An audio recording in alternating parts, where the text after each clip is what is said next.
Ahoy, crypto pirates! Welcome to your Discourse Syndicate.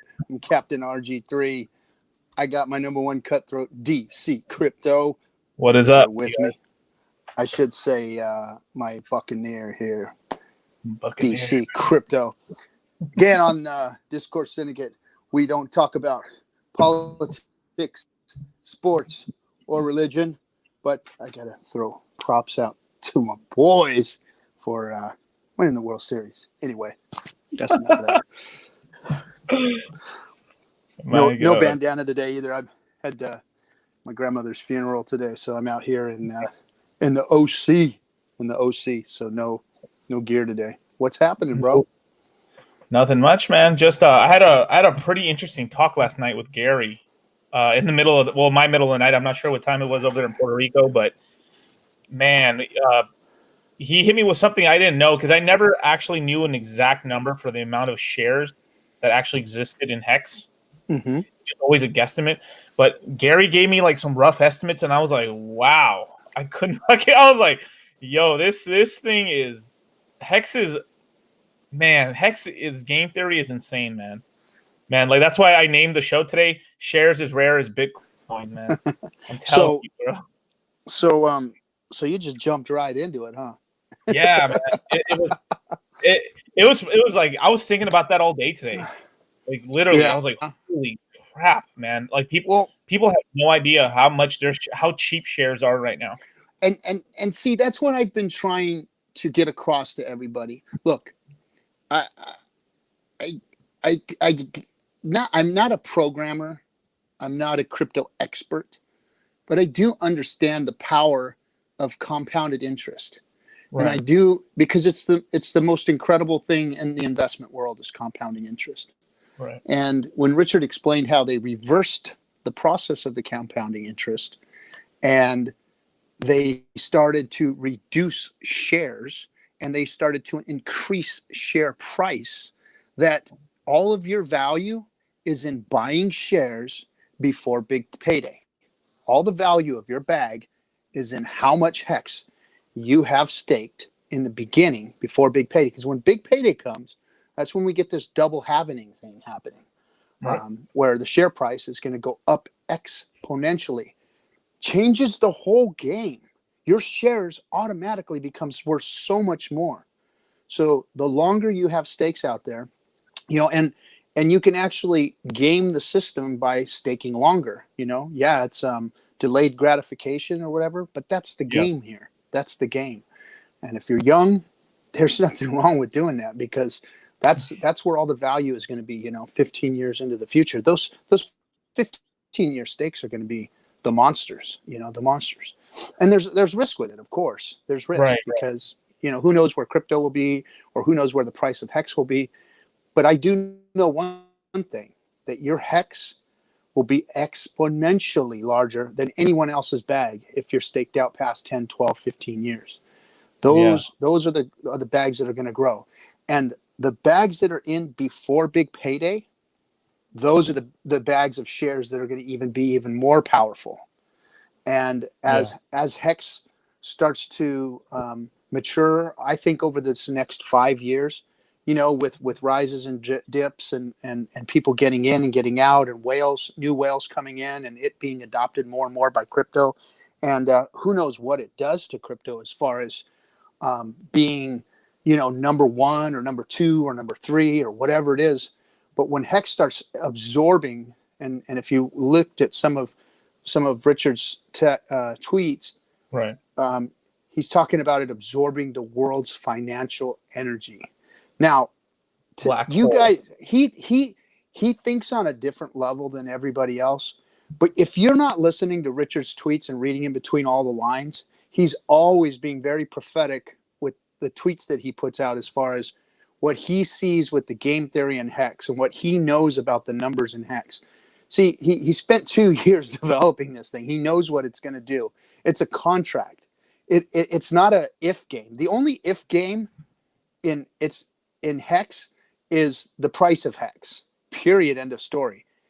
Everything else is not a if, it's a when.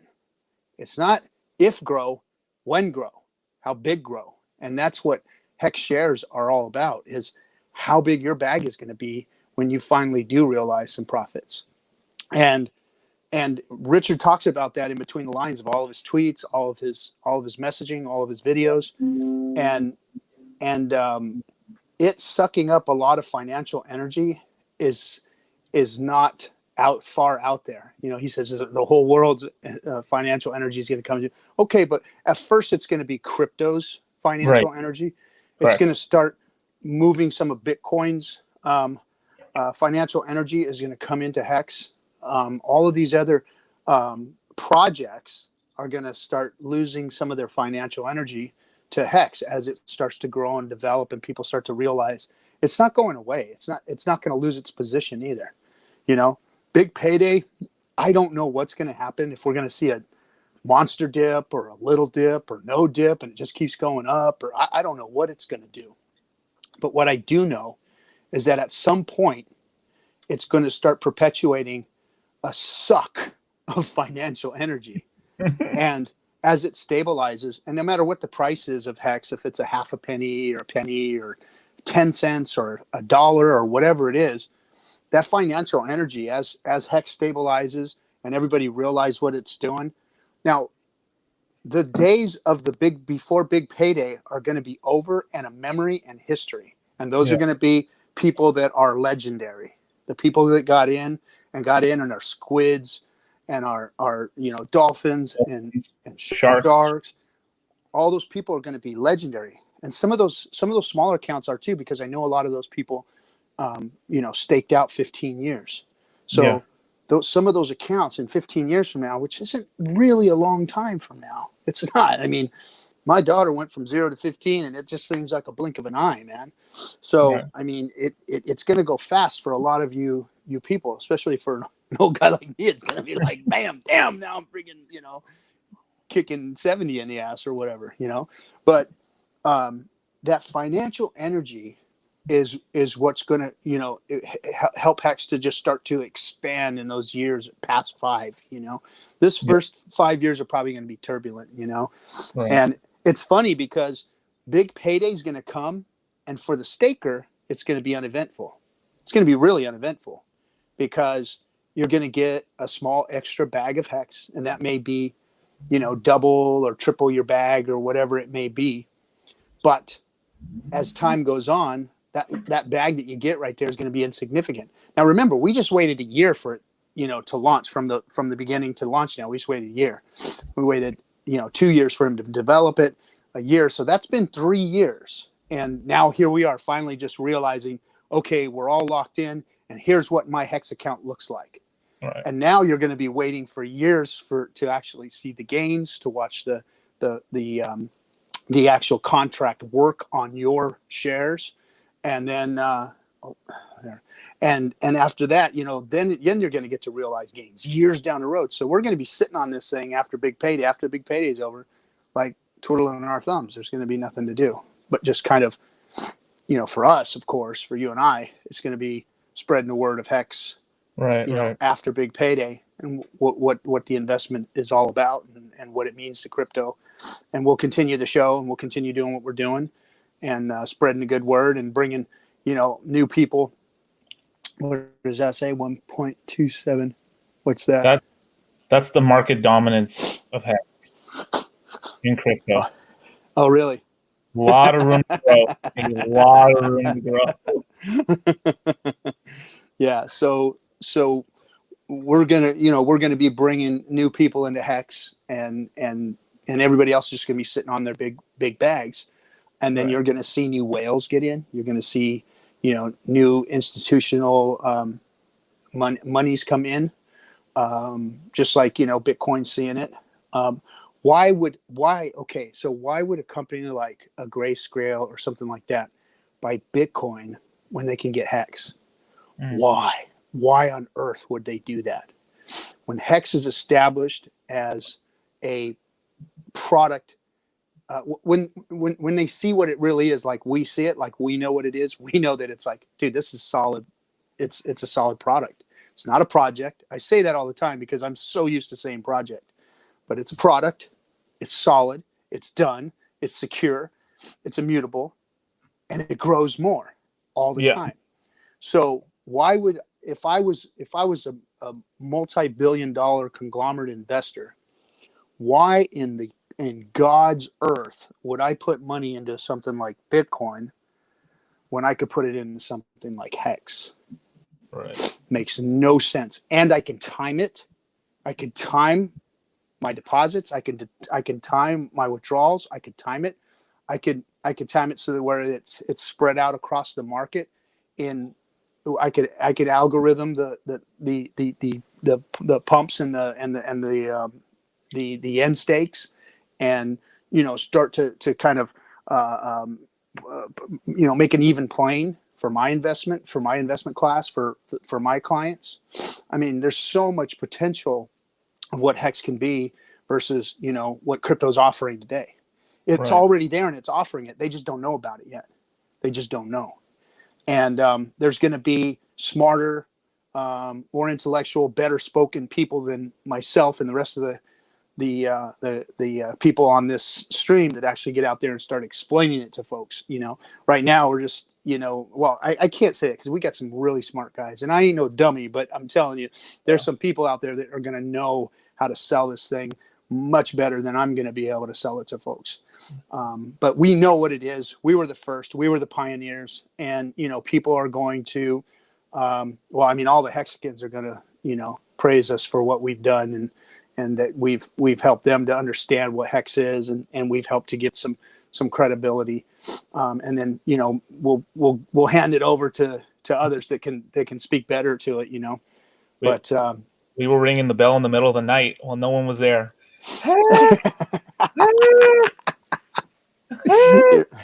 You're right, man. While people were spitting on us and throwing eggs at us and shit, right? Repent, you shitcoiners, repent. No, Hex will rule the world one day. Hex will rule the world. Hey, what happened to Gary? Wasn't he coming in here? Oh yeah, I hadn't. We were going to introduce him, but there you go, Gary. Yay! I can't see him. I'm sorry. We're letting RG get the good word cheerleading in at the beginning of this program. I think it's going to be a really exciting program. There's just so much that has come out in just the past couple of days as far as epiphanies, even though this project has been a full year or more before it ever became launch date. And then this past 10, 11 months, like even Dollar Costa said, and you alluded to as well, the things that are coming out now as like expressions of the Hex contract and how the community or how brand awareness and things like that are propagating is really, really exciting. And I'm not even talking about price. It's about the actual performance of things like you just said. I think that all of the metrics, the people that have like the Staker app and the Hex Live and the Hex Info and all these other community-driven kind of websites, they need to start tracking that 1.27% of market dominance, because I think that will continue to climb. And how we used to like to say, Bitcoin has this percentage of the total crypto market, or Ethereum has this percentage, or altcoins have, the dominance thing that was a piece of conversation a couple of years ago. I can see Hex really getting in at 1% of market dominance, 1.27% of market dominance. I don't think there's a better opportunity in any asset class, much less, and very specifically in crypto being Hex. Yeah, it's amazing. Some guy got a crypto coffee tattoo. Did you see that? Did you see that? I thought, is Crypto Coffee posting a picture of his own leg? I was like, what the fuck? Some dude's in love with the John Travolta hair and the headband so much that he put it on his leg. It's like, what is this? Crypto Coffee love? What is that? All right, you guys got to stop this shit. All right, don't be getting crazy on us, folks. It's already bad enough out there. The last thing we need you guys doing is tattooing. Well, RG, you're already an animated, your animated character in the Monopoly game animation or whatever. There's with the bandana, you got to continue the bandana brand because it's going to carry over into your tombstone one day. I usually always do. I don't. This is like rare. I was in a suit and tie today at Grandma's deal, and so yeah, I usually always have my bandana on. It's just part of my daily routine. But Yeah. it's going to be so much fun watching Hex start to suck that financial energy in. The fact, we always knew that Hex was great. I mean, we knew it was great. We looked at it and we go, man, I look at everything else out there and I just don't see anything that compares that that is equal to, that is as solid, that is as trustless as Hex, and it's going to do well. But never in my wildest dreams that I think in 350 days that it was going to be knocking on XRP's door, crushing all the other, top 10 cryptos and financial, because that's what it's going to do now. See, it's already gotten to that point where we've already taken market cap. Now, see, those top cryptos, that's where all the big money is. Mm-hmm. And those top cryptos, there's just financial energy that is going to leach into Hex now, because it is going to start to gain dominance. And once it starts to do that, then it's going to be a hedge. It's going to be a place where people are going to, where smart money, if there is smart money in crypto, is going to want to come into, and it's not a pump and dump. We know that. It's not a scam. We know that. But see, they don't realize or know that yet. And Hex already made it. It already made it. Now it's just a matter of that black hole is just opening up right now, going, and here comes the financial energy. It's just going to start sucking into it. Oh, look at that. At the top of Nomics. Look at that. A banner of advertisement, man. And actually, the colors awesome. look really good with Nomics colors. Yeah. Yeah. Look at this right here. And it's rotating. Nice, right there. 25 API. God. Yeah, so the 233X just is going to scream too loudly, even at the crypto people. Like, what the fuck? How is this number 5 on the top list of this this profile? It's amazing. Yeah, this is. So I wanted, before it escapes me on the thought, since he was just talking about financial products and about we've heard this narrative for quite some time that when the banks get here, when the corporations get here, they're just going to buy my Bitcoin bag, and when the VC gets here. And when banks need to be able to transact in a more efficient way, then they're going to use Ripple and all these different kind of financial language sounding crypto products or projects, really projects, because they're constantly being changed. What's very interesting is because of Hex being a stake for a period of time kind of contract, right, where what the payout's going to be. Again, there's going to be different levels as far as participation in the pool. There's no better market fit to basically everything in the United States that is an employment contract. Meaning, do you have a 401k? Yes. Do those 401ks invest or mutual funds and things like that for your pension and all these other, basically funds taken out of your paycheck, so that you can have that stacking, since you can't touch it, and we will give you a pension at the end of your contract with the hospital or with the parks department or with the government, or you're a soldier. How long is that contract for? Oh, it's for 4 years. Okay, well, when you renew, you can decide to roll over your stake. You can decide to go for another 4 years and be an 8-year soldier, as an example. And so what I'm saying is the potential of the Hex product to be a direct market fit enticement for loyalty programs of being an employee of a company for a long period of time. Oh, I've got my 20 years in. Do I get a gold watch? Oh, I've got my 20 years in. Do I get free healthcare because I worked for the hospital for 20 years? Oh, I did 30 years with the U.S. government in some form, and now I'm going to get a payout. There's no better market fit than it's very much in line with what the government did before with bonds. You would sell when you need to raise a war effort, or you need to raise money to build a bridge or something like that, they sell bonds. And those bonds have a payout of an APY over time to pay over. And at the end, when that person basically redeems that bond, they get paid out. There's no better fit in the crypto world for exactly what a Social Security program should offer. You don't have to necessarily be speculating in the stock market and say that you're going to have a 7 to 10% yield on an averaged stock market performance in its good years. that you can have something by code and by contract, which is a direct market fit with exactly what HEX is. So when you say something about sucking in the economic energy of things that are not inside the crypto space, right now, if you want to even call it the lowest hanging fruit, it's not really the lowest hanging in my opinion, because so many people are tribal. But right now, we've been talking mostly to other crypto people that we don't have to go through an explanation of what is MetaMask, what is Bitcoin, why does cryptography matter, why does controlling of your own keys matter. We basically have been targeting the crypto market because we don't have to do all of that preload of information before they even get to a buy point of HEX. And so when it comes to us onboarding people through the Staker app, which is going to be amazing when it actually releases the ability for the general public to purchase that method. Right now it's more of a viewer, but it's amazing that we have these tools on a cell phone to onboard people that have no idea what crypto really is about. And when you approach it from the standpoint, even when you talk to bigger and bigger medium-sized companies and bigger sized companies, you can make that as part of their protection plan for their employee, or their options plan, or their enticement, or how can I get loyalty out of these really good workers? Well, a certain percentage of your income I'm going to stake as an employer on your behalf in this contract. And it's going to say, if you work for this 4-year period, 3-year period, 1-year period on the contract, then you will get this stake. If you don't, then it will be EES'd on the day that you say I quit, or that you're fired, or whatever, right? Yeah.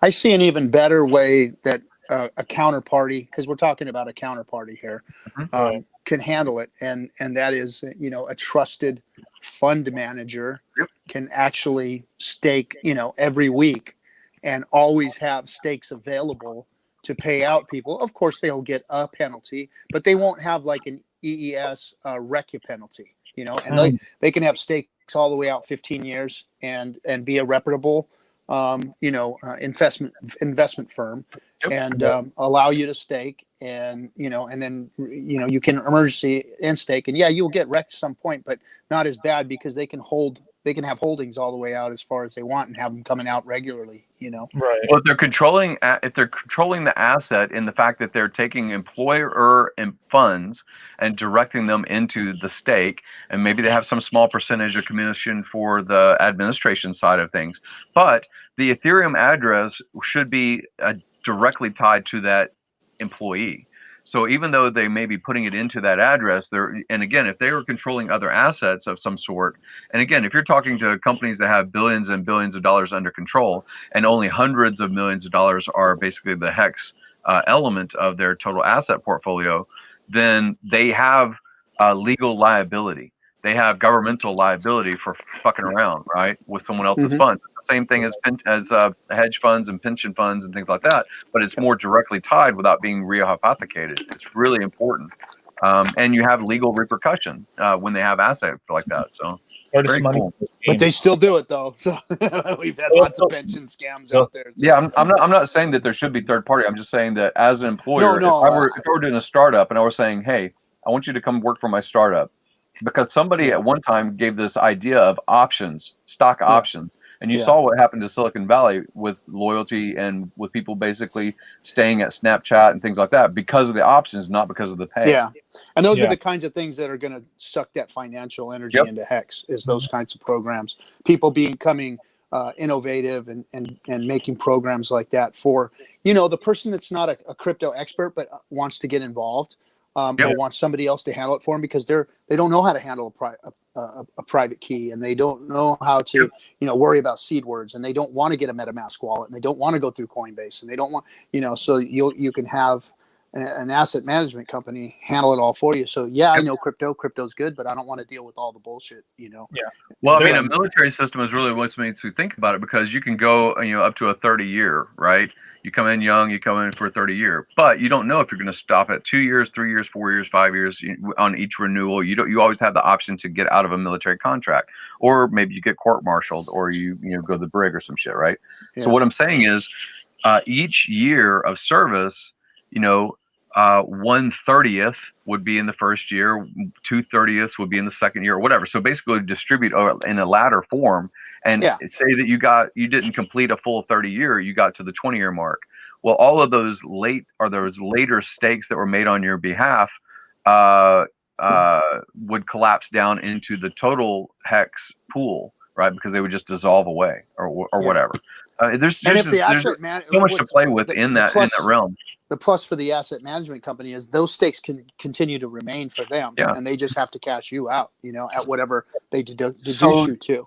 So here's the question: when we're talking about the top 5, does Bitcoin address this need? No. Nope. Does Ethereum? Does Ripple? Does Tron? Does Cardano? Does anything that you think of as a financial product, other than speculating on a scarce commodity kind of theory, does anything in crypto speak to exactly the market fit that Hex does? No.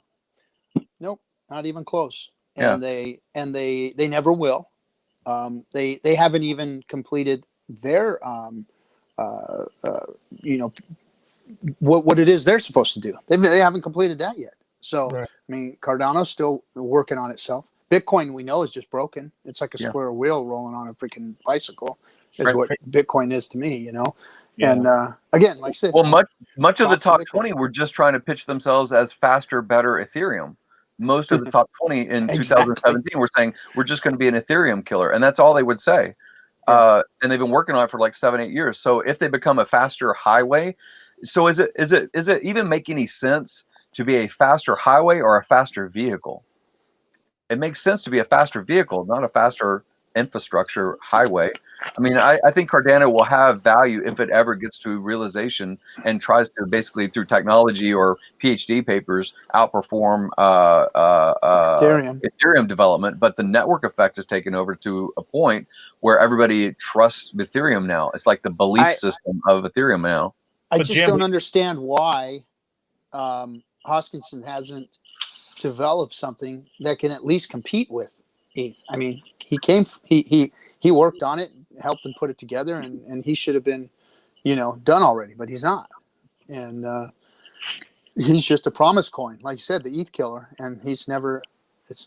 But I mean, that's a whole nother subject. I don't want to talk too much about it. I mean, they're hired basically. They just have a contract to develop Cardano. They're not even really Cardano, like Hong Kong, whatever they call it. IOHK. IOHK, right. IOHK. So they just sign a contract every time to, we're going to work on it some more. What the fuck? So let me lighten the mood a little bit, right? Something really interesting to share with you guys. Did you see this, RG? Oh my fucking God. Yeah. Somebody tattooed crypto coffee on their leg, man. That better be coffee. That better be coffee. It's not. 369, baby. 369. I saw the post, the original post, and it's not at least from Crypto Coffee's Telegram. It's from somebody else's Telegram. I would be scared if I was Coffee. Coffee. That guy has. She's got a stalker. Pictures of you on the wall, Polaroids on the wall in like a big giant collage. You can't have John Travolta hair for all that time and not get a little bit of a fan base going. He's sitting there fapping to your tattoo. He's got his leg up there like this, and he's fapping on it. So, that's Hexican. Stop this shit right now. Well, see, now listen, RG. Wait a minute, RG. So, the one that's on Crypto Coffee on this guy's leg. That's Crypto Coffee, but where do you think your tattoo is put? Oh, no. No, I ain't gonna. It's groinage. No. He's gonna have the whole fan. He's gonna have a fan collection of his top influencers. Is it Ross? Okay. So they're saying it's not him. Supposedly, it's Free Ross. I think this is the guy who made what was it? Silk Road. Oh yeah. The Dread Pirate or whatever. Yeah, but then where the hell would they get 369 and then put a fucking pirate on him? But why would you put Dread Pirate Roberts on? That was 369. That was Crypto Coffee. I guess he is a pirate. I guess he is a pirate. Yeah, technically. Yeah, that's true. Yeah, why would you put? It looked like coffee, man. That looked like coffee. I don't know if it got faced up or whatever. But... Oh boy. So hey, how many viewers do we have on Dlive right now? Right now on Dlive, we have 155. 155 and 72 on the YouTubes. thank you everybody for being on stream. Thank you for following us. Remember to like, comment, subscribe on the YouTube. Follow us on Dlive. If you see the arrow, the kind of curved arrow up at the top there, Peyronie's disease arrow or whatever that's up there on the top, click on that so you can share this out and get everybody involved. We are having a 3.69 million hex giveaway here. How much? 3.69 million hex. Now I'm not going to talk dollars because Right. scares me when I do that, and I don't know, I don't want to, Yeah. all I know is that somebody, a member of our community, his name is Ski Cat, and we'll love him a ton because the guy supports me, Hexo, everybody else out there in the community, and he's been dropping prize money to the Hex community from the day he showed up. Yep. And he's very generous. He's very kind. Hexo communicates with them on a regular basis, and he really supports us all. So because of Ski Cat, Discourse Syndicate is going to be able to give away 3.69 million hex. Now, dollar-wise, go do the math. Hex is at what, a penny 3 right now? Penny 3. So hex is a penny 3, and we're going to be giving that kind of hex away. I don't know what's going to be in dollars, but that's the hex that's coming out. So what you got to do is you got to follow us on Dlive. You got to subscribe to the YouTube. Right. And you've got to follow me on Twitter. And that's RG3_pirate at Twitter, and Discourse_syndicate on Dlive and YouTube. So follow, subscribe to YouTube. You don't have to subscribe on Dlive, although we appreciate that. You do not have to subscribe on Dlive. So do that at your if you think that we give you some value. And then once you've done those 3 things, you're going to qualify every night that you're in stream here. We're going to pick 3 people out of the chat room. We're going to have the chat get spammed up here later, and we're going to pick 3 people out of the chat room. Yep. I have the Euro-Asian group that can't be awake during the stream. I have a list of DMs that they sent me, and whoever spammed me, you motherfucker, you dirty motherfucker, I'm gonna find you. Somebody spammed up my Twitter and just wrecked it. It was good though. It was good job. But you ain't gonna get away with it because I know what each and every one of those were. So all of those are getting negated. But anyway, that's all you got to do, and then we're gonna pick 3 tonight. We're getting close, guys. We are like 100 followers away from actually. 80. We're 80 followers away. 80 followers away. We're 80 followers away, so I'm expecting that to happen in the next few streams here. Probably 1 or 2 streams, and there are only, and just to let everybody know, I think there are only 23 spaces left on the Wheel of Death. Woo! So like tonight's going to be 6, and I mean it's going to all come together right at about the same time, and right about at Big Payday is when it's going to happen. So it's going to be freaking cool as shit, man. Get your number. I need to stop participating in your fucking stream so that I can be in the I don't know spam. why I'm always in the stream. I'm always like, damn it, I didn't participate. I need to spam. That's like 14 grand. Are you kidding me? What the fuck am I doing participating for free? And the first place winner is RG3. Oh wow. What a coincidence. Thank you, So Cat. so the way the distributions are going to go, so I figured that out. Okay. It's going to be 2 million for first place. Wait, say that again, sir? 2 million? 2 million hex Woo! for first place. What the It's hell? gonna be- How's that possible? Is he staking it? What are you doing? How are you multiplying Ski Cat's donation? Right? Ski Cat called us. Oh, he went on stream the other day and he said, "You know what? I'm going to stake it and I'm going to give it to you after Big Payday." That's awesome, dude. So he's going to stake it and you're going to get it after Big Payday. So it's going to be 2 2 million to the first place. 2 fucking million hex. Are you kidding me? That's like 28 grand at least right now. We don't even know what's going to be at 3 or 5 cents. I don't know how much catnip that buys me, Jim. But it's So Okay. hey, Well, I'm serious. I need to have my name on this fucking list. How do I need to stop the stream right now and just get into the fucking chat. I've got like 15 Gmail accounts. I think I'm just going to like sign up under all of them and nobody will know who I am. So I don't know how much money your hex is going to be worth. I don't know what the dollar amount is. All I know is you're going to get 2 million hex if you win first place, and that could be worth 0. I don't know. It could be worth 0. It could be 0. It could be worth $500,000 in a couple of years. You know? Or who knows? I don't know. Yeah, I don't know. Who knows? I don't have any 0 idea. or holy shit. It can be a worthless, bag of seed phrase is all it is. No. So I mean, it could be nothing. Yeah, but you could at least buy yourself 2 pizzas with it.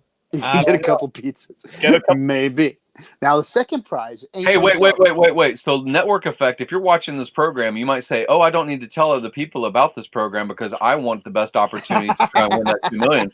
But listen, if you talk to your friends and you say, "Hey, just watch this stream," if you are part of this spamming event, part of this contest event, and you happen to win, surely that friend's going to give you some of that free money that they never would have gotten otherwise. So you do have a reason to influence other people to at least watch the show and participate in this. And they're going to learn about hex. They're going to hear hex. Obviously, we're talking about hex. But, what if your friend wins? Is that bad for you? No, it's probably fucking awesome for you. I'm sure I'm sure that you're going to have a lot of rewards for basically somebody else winning.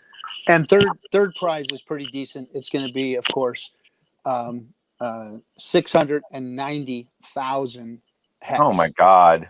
690. Why did I even stake? I should have just been in the Discourse thing playing this game, dude. So there's some serious hex up for grabs. Oh my God. Up for grabs. And I'm excited about it. It's freaking scary because I'm trying to keep everything from going, insane, out of control. I don't want a bungus situation. Good Lord. Please, everybody, if you are on the wheel of death already, or you are planning on getting on, make sure you follow us on Dlive, subscribe on YouTube, and follow me on Twitter, RG3_pirate, and Discourse Syndicate and Dlive, and Discourse _ Syndicate on Dlive, and Discourse _ Syndicate on YouTube. So I'm checking right now to make sure I'm subscribed to this. Please do all 3 because if you don't that night, you're going to be bummed out and bunga time, man. I'm doing a Twitter search right now. So Dlive has made a new category, crypto. Woo. You guys are seeing that? I can't see it because I'm on my phone right now. But can you guys see that? Let me check it out. Let's see. So when you open it up, you see all the category flags. It says chat, games, and all the different. Wait. Is there an imposter of you on Twitter? There's a Hexologist 31GM1. Is that you? No. So there's Discourse Syndicate. If you search for it, it comes up with Discourse Syndicate's banner, the pirate. Yes. There is a Discourse Syndicate on Twitter, but I don't really use it. I put it together. Didn't you just say you had to follow that guy too? No, I said RG3_pirate. Me on Twitter. Oh, I thought you said Discourse also, like 2 Twitters. Hey, Captain, maybe you should just change your name to exactly how it's spelled on Twitter. I think I'm going to follow that guy anyway, just to make sure. Oh, you mean here? On here? I just changed mine right now to like $$cost. That's exactly how I am on Twitter. Okay, I think you could change mine. Go ahead and do it. All right, I'm already following you. I'm the captain. Leave me alone. I'll make sure everybody knows. Just leave it alone. Sure. Now, all right. So now I'm going to my other 10 Twitter handles. I've got busy work to do while you guys are talking. Okay. We are number 1 in cryptocurrency land, but we are one of 2 channels, 2 people streaming currently. Well, it's kind of a low bar, but we do have been trending number 1 there all the time. Yeah, we're currently number 4, and we are number 2 in lemons. Nice. So we're taking over Dlive crypto, that's for sure. And so welcome to all the Dlivers that are jumping on stream with us and watching what's going on here. We're talking about Hex. We're talking about the Hex community. We call ourselves Hexicans. The This is the Discourse Syndicate, and what we do is we've talked about everything controversial about Hex and just had a bunch of fun doing it. And a lot of it's toilet humor, and a lot of it's fighting and bashing on fudders and all that kind of stuff. Hey, do me a favor, DC, put the link in the Cutthroats Telegram chat room. No, it was already in there. Yeah. Send it to Johnny. Johnny sent me a message. I can't do anything on my phone, but Johnny sent me a message earlier. He said, "Where's my link?" Because he's too fucking lazy to go into damn Cutthroat chat room and get his damn link. Here, I'll send it to him on Twitter. God damn it.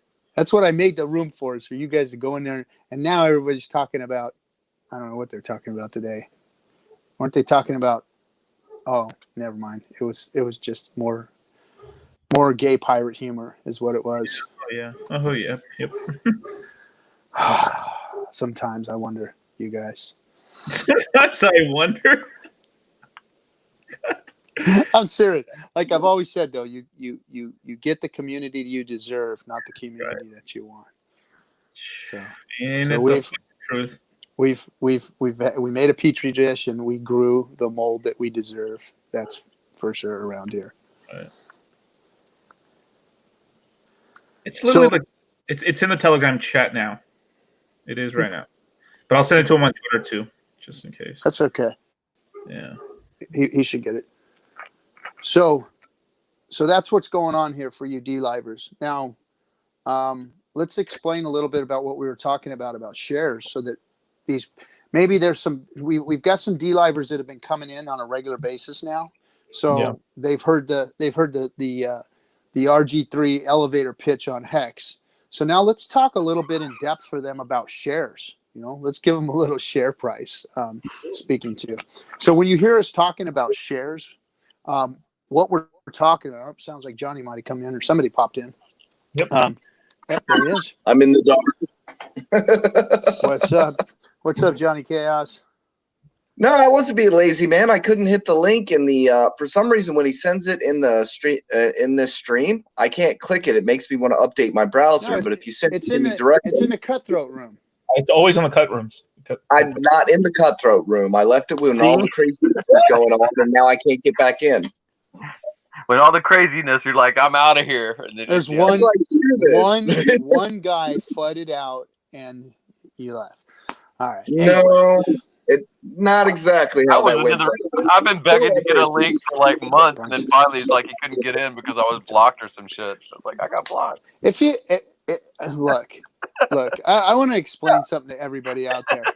Getting emotional over Twitter or Telegram or any of that stuff, you guys need to stop it, because just check this out.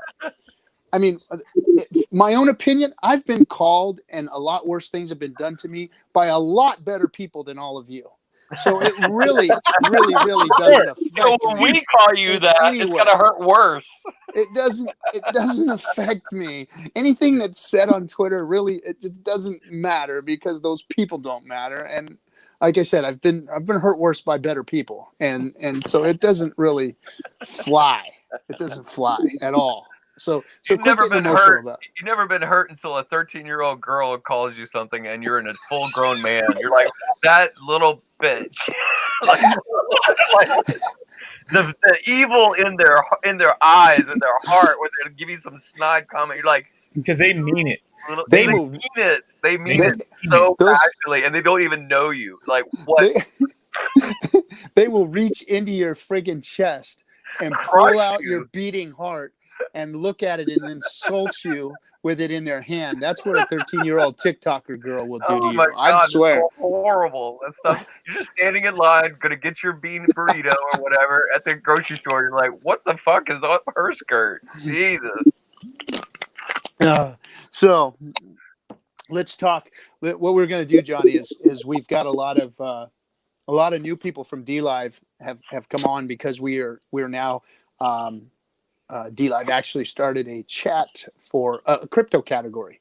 So we've got a lot of people on crypto starting to watch the channel and watch what's going on here. So we've been growing a lot, and we've been explaining Hex to them. We're going to kind of give a basic talk about share price and what that means. So I'll give the quick elevator pitch, and then we'll get into in depth about it and the game theory and what it really means and how it works. So basically, we've told you about HEX and what it is and about staking. When you stake your HEX, whether it's a day or 5,555 days, you're going to get a share rate based on the share price today. So the share price is always changing. It's always going. You're never going to get a better share price than you are today, right now, right this second. You're not going to get a better share price. It's always going up. It's always increasing. And when you do collect your shares later, they're going to be more expensive to buy them back. So you're never going to get a better share rate than you do the day you stake. Period. End of story. That's how the contract works. It's immutable. It's trustless. You can't change that. You can't game that system. You can't do anything. It's the contract. That's how it works. Now, what is a share and how do you get those? Well, when you go to stake, there's in the staking tool, there's a bunch of numbers off to the side, and you'll see the different rates that you're getting for Big Payday. You see your share price and all the things that you're getting, and you'll see how many shares you get for that stake. If you play around with that thing before you actually stake, you can see that if you take 100,000 hex or 100 hex or whatever, and you put it in for 5 days, you can see how many shares you get. If you put it in for a year, you'll see how many shares you're going to get. If you put it in for 5 years, you're going to see it's going to increase. And it's every time you expand that length of time, your shares are going to increase because you're going to get more shares for that stake because of that, based upon the price it is today. So once you've done that, once you do make that stake, whether it's a year, 5 years, 10 years down the road, whatever, you're going to get shares, and your hex is going to be burnt. They're going to burn your hex. Your hex is going away. Goodbye. So that stake now only has shares, and those shares are becoming more and more valuable as the hex ecosystem is growing. As stakers are coming out and realizing ROI, that stake price is going up higher and higher and higher and higher. So those shares become more and more and more valuable, more and more expensive to get the shares that you have. So like, if you've got a 10-year stake and it's 5 years into hex, and someone goes to buy another stake that's equal to yours, it's going to cost them exponentially more to have the amount of shares that you have in your stake. Tremendous. So that's kind of a little bit about what shares are. Basically, when you stake your hex, they get burnt and you get shares. Yeah. And now we like to talk about the depth of shares and what they can do and what's going to happen. Big Payday is a big deal as far as shares go, because that's what DC was talking about, was on Big Payday, because we have this kind of double, for lack of a better term, it's not really the same as a halvening of Bitcoin, but it kind of is when it comes to shares, because the shares are going to the price of them is going to grow exponentially after that day. Right. So it's going to change everything, and it might start even rising more after AA, and that's something else that we can talk about. When the AA ends 3 days before Big Payday, where's the hex going to come from? It only comes from the stakers. I mean, again, that's the only place as far as new hex is coming from once AA is over. That's, exactly. So you can buy it from somebody else if they're willing to sell, but the only new expression of new hex is from inflation. So price go up, people want to sell, going to have a lot of hex there. So people buying hex, people FOMOing in, share prices. Brennan, again, Dollar Cost commented about it from yesterday, because I did a stream that was 4 hours long. I did like 2.5 hours. The first 2.5 hours of my stream from yesterday was all by myself, and I was only talking about dormant capital, things that you're not actually using. You have 2 cars, you have a wardrobe of stuff that you haven't worn in 10 years, and it's classic and it's worth something. Sell that stuff because it's dormant capital to you. It doesn't have utility to you. Yep. And putting it to use or ROI. If you believe in real estate, do real estate. If you believe in gold and silver, what is that noise? I don't know what's going on here. Is that Johnny? That's got to be the furnace kicking on here. I can fix that. I don't know what was going, but it was kind of going crazy. But what I was saying is, you have what was I saying? Oh, so the first 2.5 hours was about converting credit into cash, business and general taxation. So I talked about that for a while. And then when Big Kurkowski came on the stream, what was highlighted was that Brendan in the Hex community had done the math for the theoretical maximum amount of shares that's possible. And it came out to be the theoretical maximum for the whole system is like 40 million T-shares. T-shares, yeah. So 40 million T-shares. But that really depends on the moment that you get a T-share, you stake it, that you're not, no one is liquid and everyone is 5555. So the theoretical maximum is 40 million T-shares. But you know what it is now, what the trend has been showing, not just because of the 80-20 rule and what percentage is staking class. I think it's like 12.5% right now is the staking class or something like that. People that are actually staked at the moment.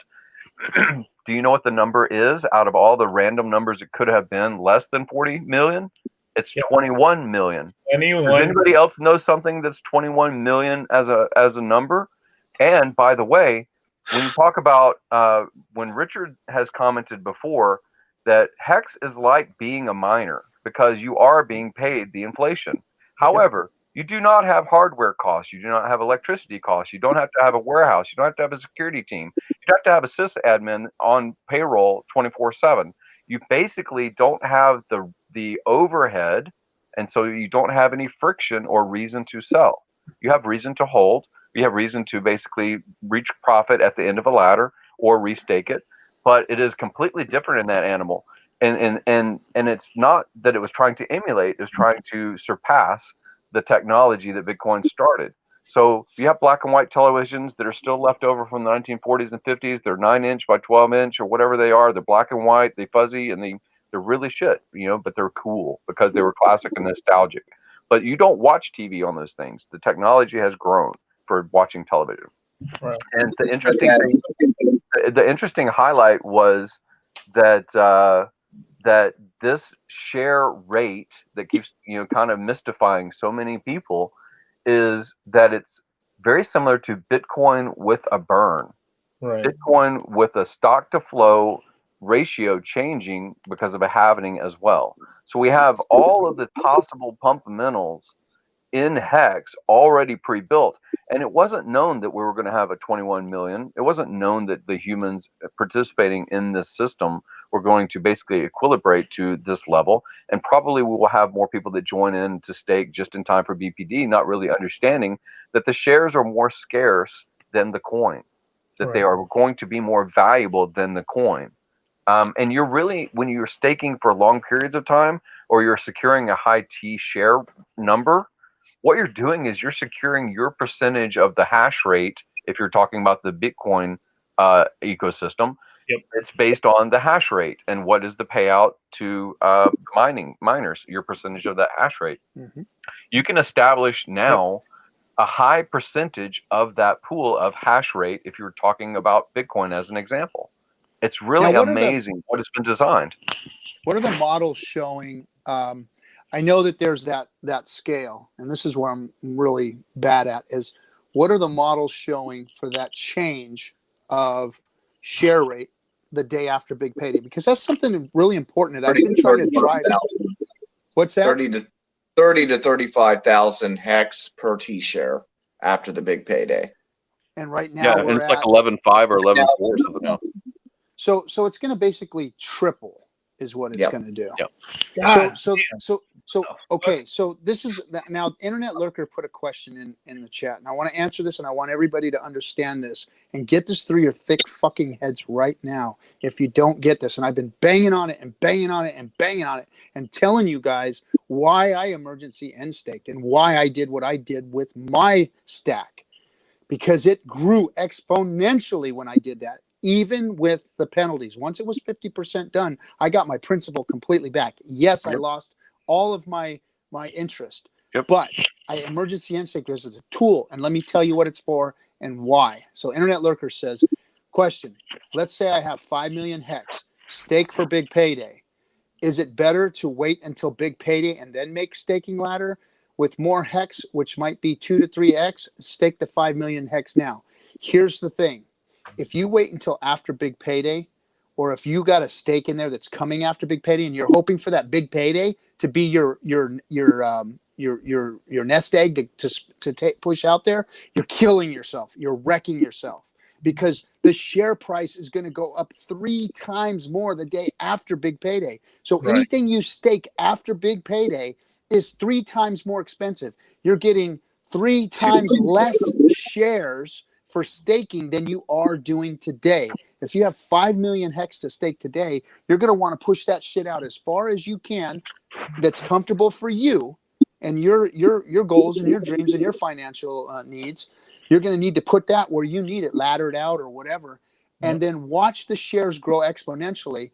And then watch go back to the tool after big payday and put that 5 million in there and look at how much you're going to get after that for staking it. And you'll be amazed and so fucking glad that you did that versus waiting until after big payday. Because here's what a lot of people are doing, I think. They've got big stakes in there. They've got good size amount of return on their shares already for their interest. They see their big payday there, they see their shares there, and they don't want to wreck it and they're afraid of it. But I'm going to tell you right now, that's a bigger mistake than emergency end staking it right now and pushing it out into the future. If that's your plan, if your plan is to push it out, if your plan is to just cash out after big payday, c'est la vie. That doesn't matter. You're done anyway. You're out of hex. It'd be hard for you to buy back in. But if your plan is to stake out further, you are making a huge mistake by not early end staking that, taking the interest that you got and the principal you got and pushing that shit out now, not after big payday. Make sure that you use the Staker app and make sure you do the calculation. It does it automatically for you. But yeah, make sure that you know what the 90-day penalty is, that you minimum amount of staking. So read, before you actually complete the stake, do that. Before we get too deep, let's explain the 90-day penalty. Yeah. So in order to have a stake that you can actually emergency end stake and not wreck, it has to go beyond 90 days. It can't be a 60-day, a 30-day stake. It has to be longer than 90 days. Once it's longer than 90 days, you can actually do half of the time. Once you've got 51%, then you know that your principal is safe. You'll automatically get your principal back. But you will lose all the interest that you accrued.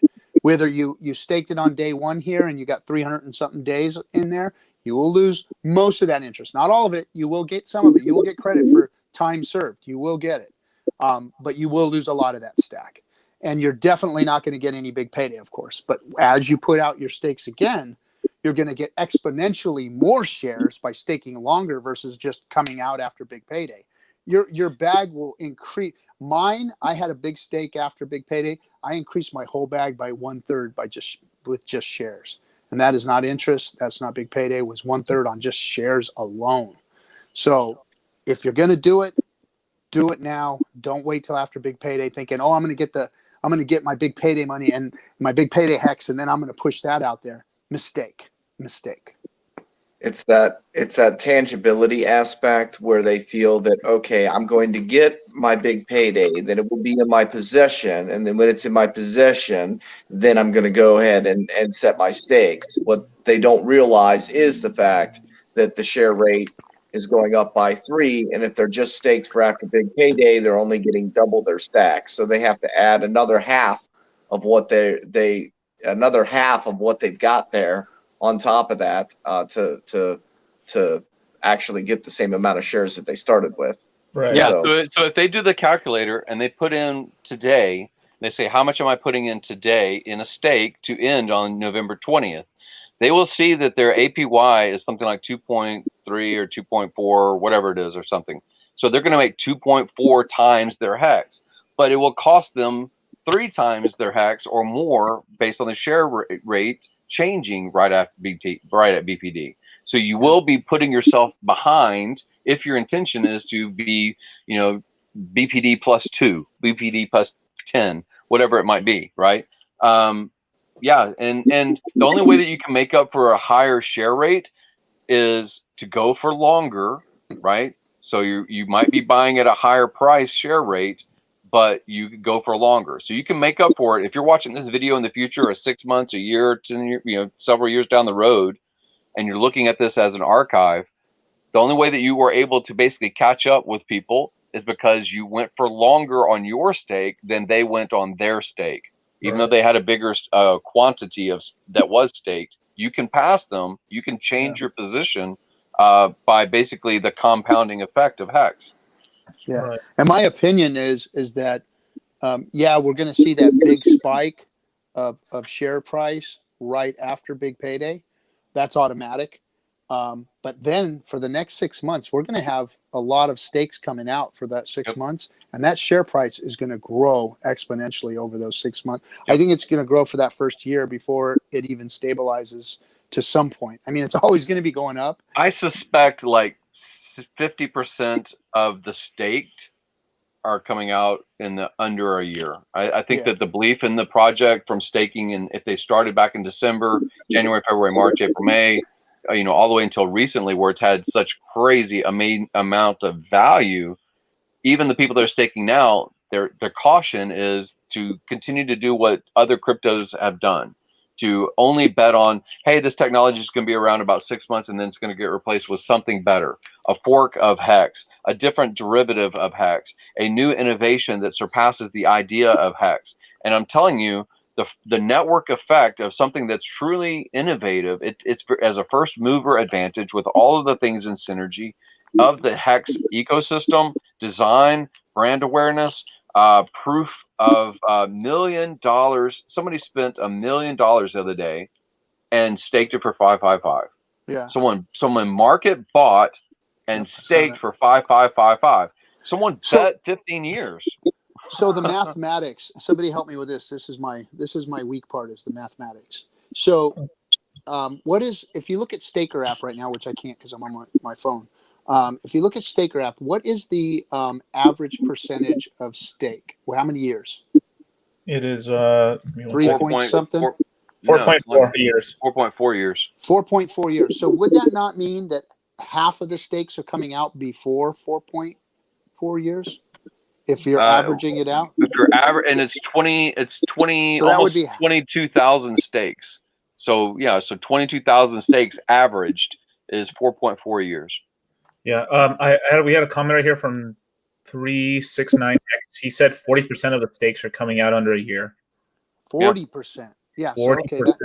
So I figured you'd be somewhere around 50 probably at year 3 or 4. Something we didn't mention about emergency unstaking is at that 50% complete point, you do lose your interest, but if all the way up to 99%, you will still lose half your interest when you emergency unstake. So be conscious of that. If you don't finish out your last day, you'll still lose half of that interest. Yeah. So it's kind of progressive like that. That one damn day. You can't because of the way it accumulates, and then but if you do have some stakes that are sitting there at 60, 70, 80%, you're going to get some interest back. So you got some interest, and you probably got better interest than you'd ever see in any money market or CD or anything else out there in the real financial world. Well, so you're all really ahead of the game. Yeah, right now it's good because the payout per trillion shares is not that big. So like when we started out, we were getting less than 1 hex per trillion shares. And now it's up to about 5 hex per trillion shares. And that also grows over time. So that's another factor in there that people don't realize when you look at that front page and you see your payout per trillion shares, that number is multiplied by the amount of shares that you have on a daily basis. And that number is constantly increasing. So it might not be much now, and you didn't make that much interest. So if you're going to restake now, you're not really going to lose much. But to have the bigger share rate for later is going to be exponentially better because that share rate or that payout per trillion shares continues to go up, and now you have more shares because you've staked longer. Exactly. Yep. Right. Let me slap some people in the damn chat room. Smollett, knock it off. We don't talk about politics in our damn chat room. Keep that shit out of here. Go talk to Politic Channel. You know who's winning? Crypto. These people right here. They all. We're winning. We're winning. We are winning. Forget all that other shit. Fucking go to sleep tomorrow. Forget about it. Let's see. Think of your anyway. You could try to short the hex price. This is from Crypto Goose. Okay. You could try to short hex price just before big payday. Sell. Oh shit! Now you screwed me up. Sorry. Sell hex on day 352 and say 3C, and hope it crashes right after big payday about 1 cent or 3 cents, 1 cent or lower, and buy back in. But I would not try. Well, that's to what we're short saying hex. about the slingshot. If there's a big sell, then people are saying they're going to buy it up. That's gambling, bro. That's really gambling. Let me explain this too. Hex has been surprising everybody at every turn. If there is if anyone thinks that they're going to try and game this system right now, especially after all the game theory that's been played on this and what Hex has done, I got news for you. There might be something right around the corner there might be a whale that's gonna fucking blast your ass. I would not fuck with short and Hex. I would not do it. You don't want to lose your position before big payday. Don't want to lose your position. If they're gonna dump before big payday, I will buy every one of those damn coins. God damn. Hey, you gotta realize. You got to realize there are a lot of people that are in the process of moving money to be in Hex. They're in that process. 3 days to move to this exchange, to move into Ethereum. I mean, just the lag time in general. There are people that are putting hundreds of thousands, if not millions of dollars into Hex, and they're in the process of moving that money now. So watch what you're thinking when you say you're going to short it before big payday, after big payday. There's going to be turbulence. And Hex is a long game. Your psychology will be better just to establish your rungs based on what hex you want coming out of a stake, and play the game the way it was freaking designed. It's almost like saying, I want to play that amazing game that just got released, but I want to find the ways to get underneath the map and fuck around in the sky. I mean, play the fucking game. The game is what the game is. Why you gotta try and do something weird? This is not the product. This is not the crypto to go fucking around with. I'm warning you now, and I'm daring you now. So those of you who are bold motherfuckers that think you got it, go ahead, go for it, bro. Go for Sometimes it. the best action is inaction. Do it. Yeah. Go ahead. Well, I mean, I hear people fucking around with other stuff, other things or whatever. I'm like, okay, well, it's fine that you're playing Russian roulette with your money, but and how many things have we seen go to zero? How many things have we seen go to zero? How many things have we seen wreck people? And how long do you got to stand in the river and watch the bodies go by and say, hey, I want to be a body, or I want to get out of the fucking river? I mean, come on, man. It's. I'm not even going to say the name of that thing that just went to zero because of an exploit. I mean, and who knows if they might have even known it was there. They're in on it, dude. I mean, they were probably in on it. There's so much stuff that says, oh, this happened. Exploit my ass. Yeah, that was a plan. That was a plan thing. Yeah. So anyway, I'm not even gonna. Yeah, it could have been to try and wreck people in Hex. Because they were being targeted.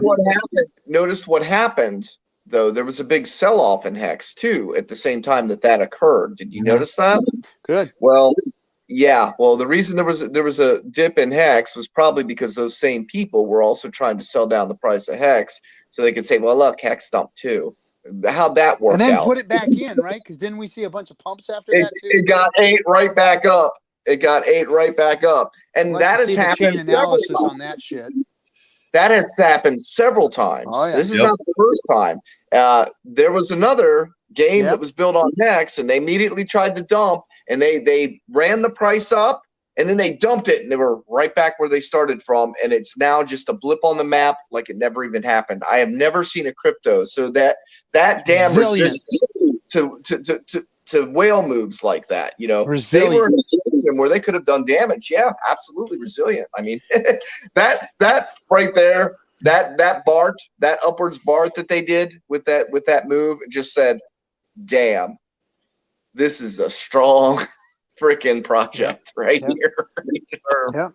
Yeah. I'd be interested. I mean, if you look at the chart, like you said, you can see those dips. You can we being the guys that have been here every day, watching the history, watching the other projects do that, and rug pull and exit scam and all that other crap. We watched them all do it, and we saw the times when it happened, and we did. We watched those dips, and then what did Hex do? Go right back on its same trajectory. That line that Richard drew the other day, of course, it's a moon line, you know, right. it's just a moon line. But what is Hex doing? It's following that freaking line, you know. And on every one of those dips, yeah, it's dipping under that support or that resistance line, and then cracking back over it, and then the next one comes, and then it cracks back over it again, and it just continues on an upward trajectory and gaining more and more financial energy and sucking more and more of it up in crypto. And I guarantee you that right now we're sucking up the smaller projects. We're sucking up a lot of, you know, people that are in the know of what the project is, or what Hex is, the product is. And then soon enough, they're all watching now. The top 5 are watching. The investors in the top 5 are watching. And as soon as they figure out what it is, and when they know what we know, it's all over. It's all over. That financial. Hey, you can barely see me, dude, because I'm driving actually, but you know, I haven't really joined many like weekday live streams, so like I said, you can barely see me. What do you but think you're doing? Hey, dude, I'm the tank top will come off later, okay? God. I thought he was driving one of the Hex taxis. I was like, what the hell is this guy doing? Yeah, dude, let's just say sometime in the future, wouldn't be a bad idea to get a, you know, Hex Lambo or something like that.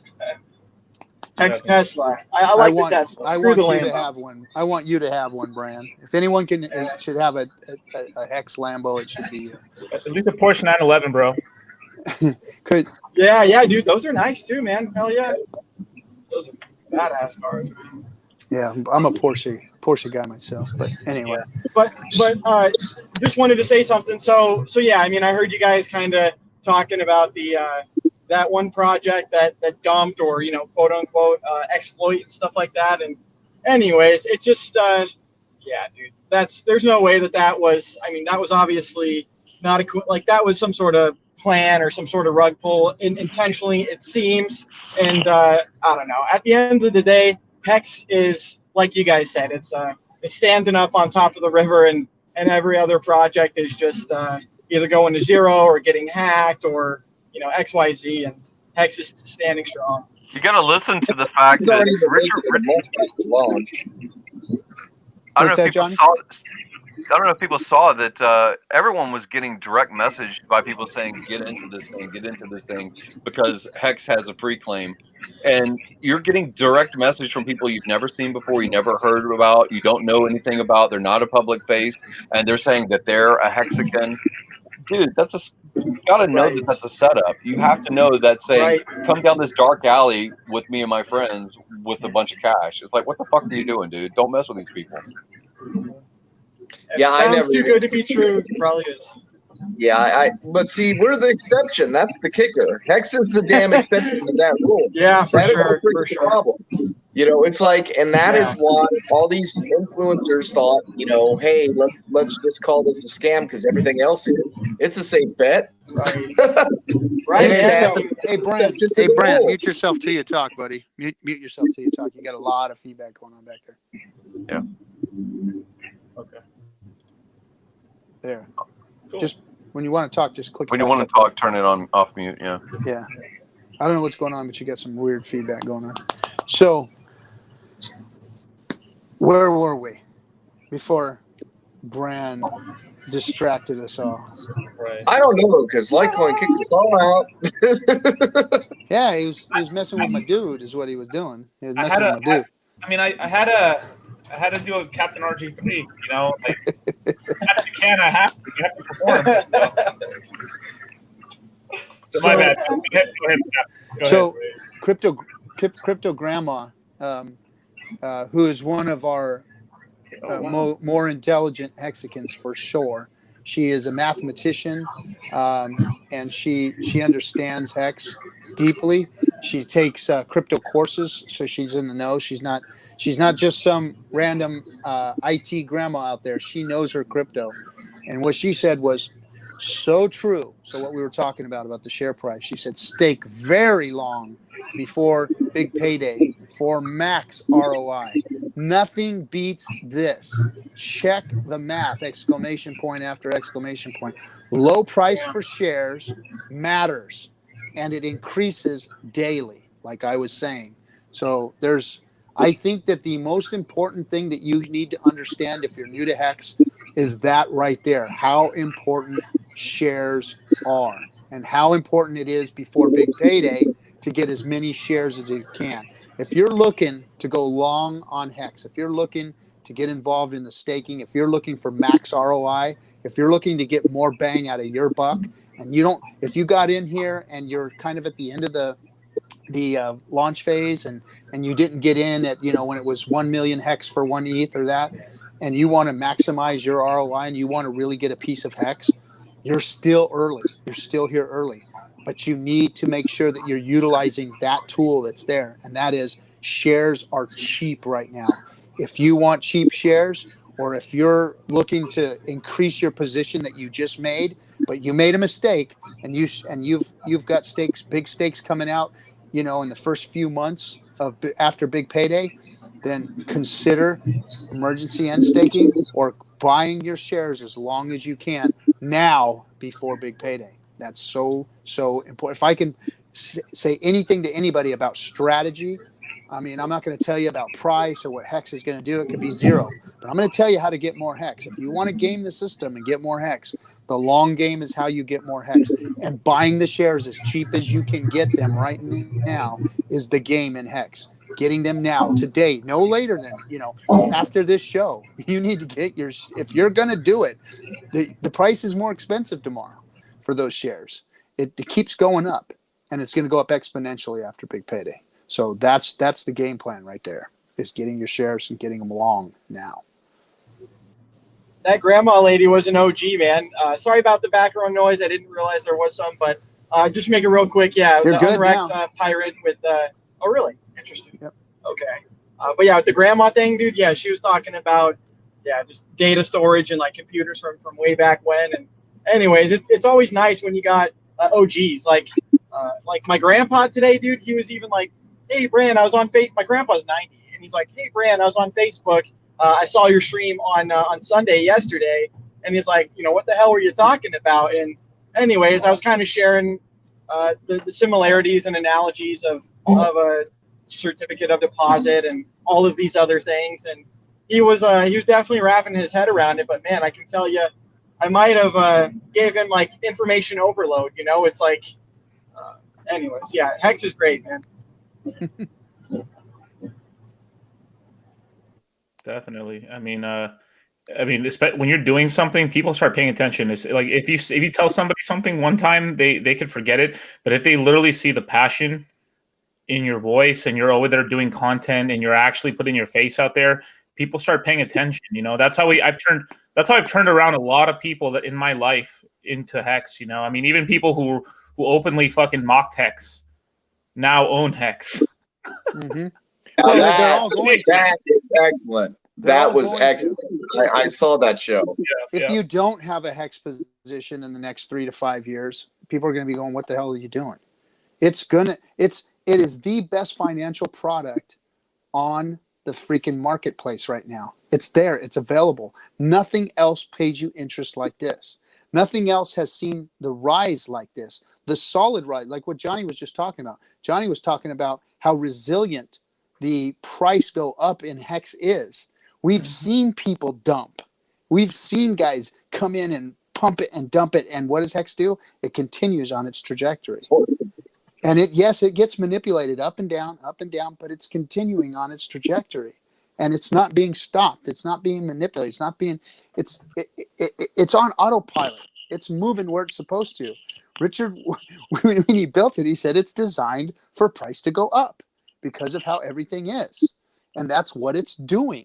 So if you haven't listened to the hours and hours and hours of live streams of Richard explaining how and why this does this, then let us tell you.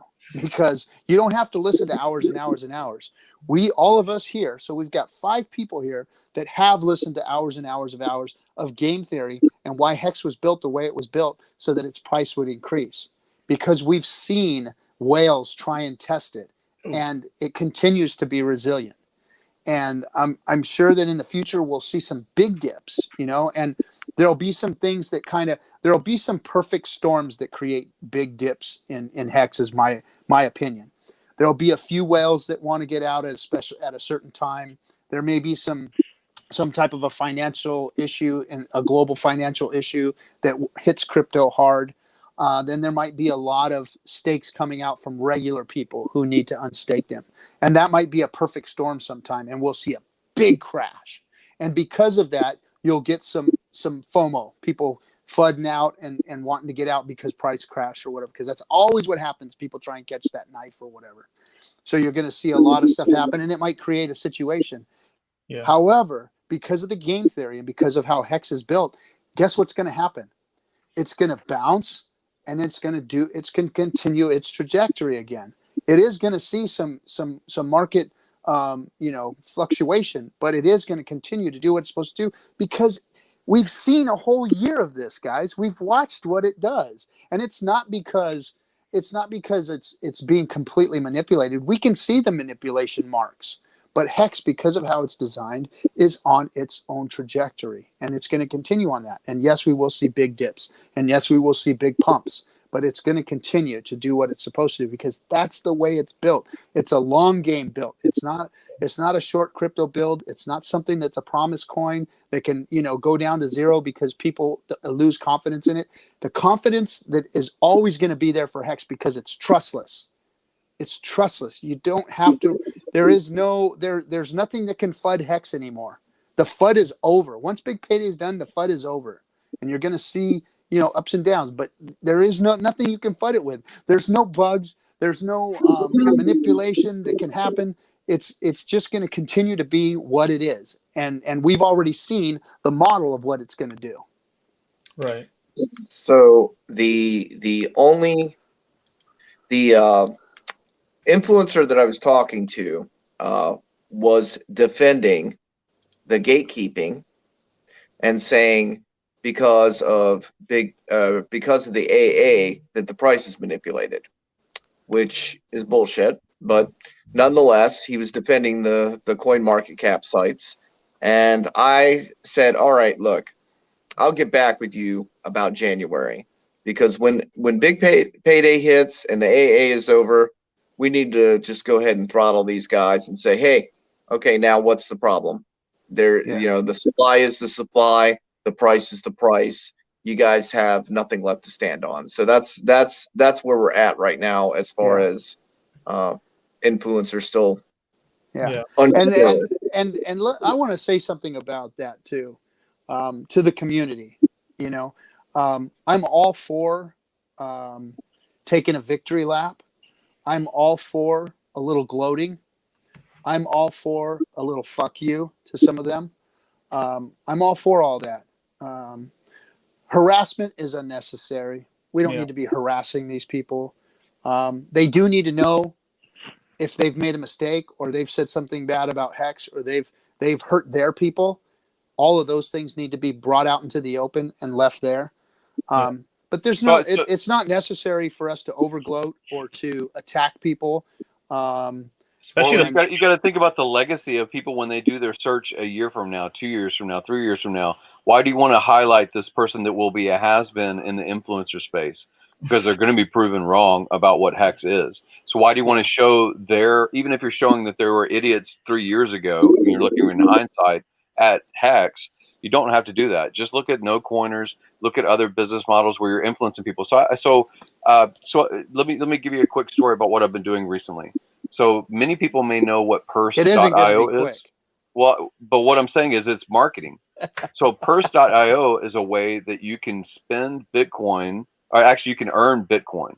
But what it does is it sends Amazon product to the person that's paying you in Bitcoin. So you're buying product that arrives at their house that you don't know their address. It goes through a gift registry, so you never know where their address is.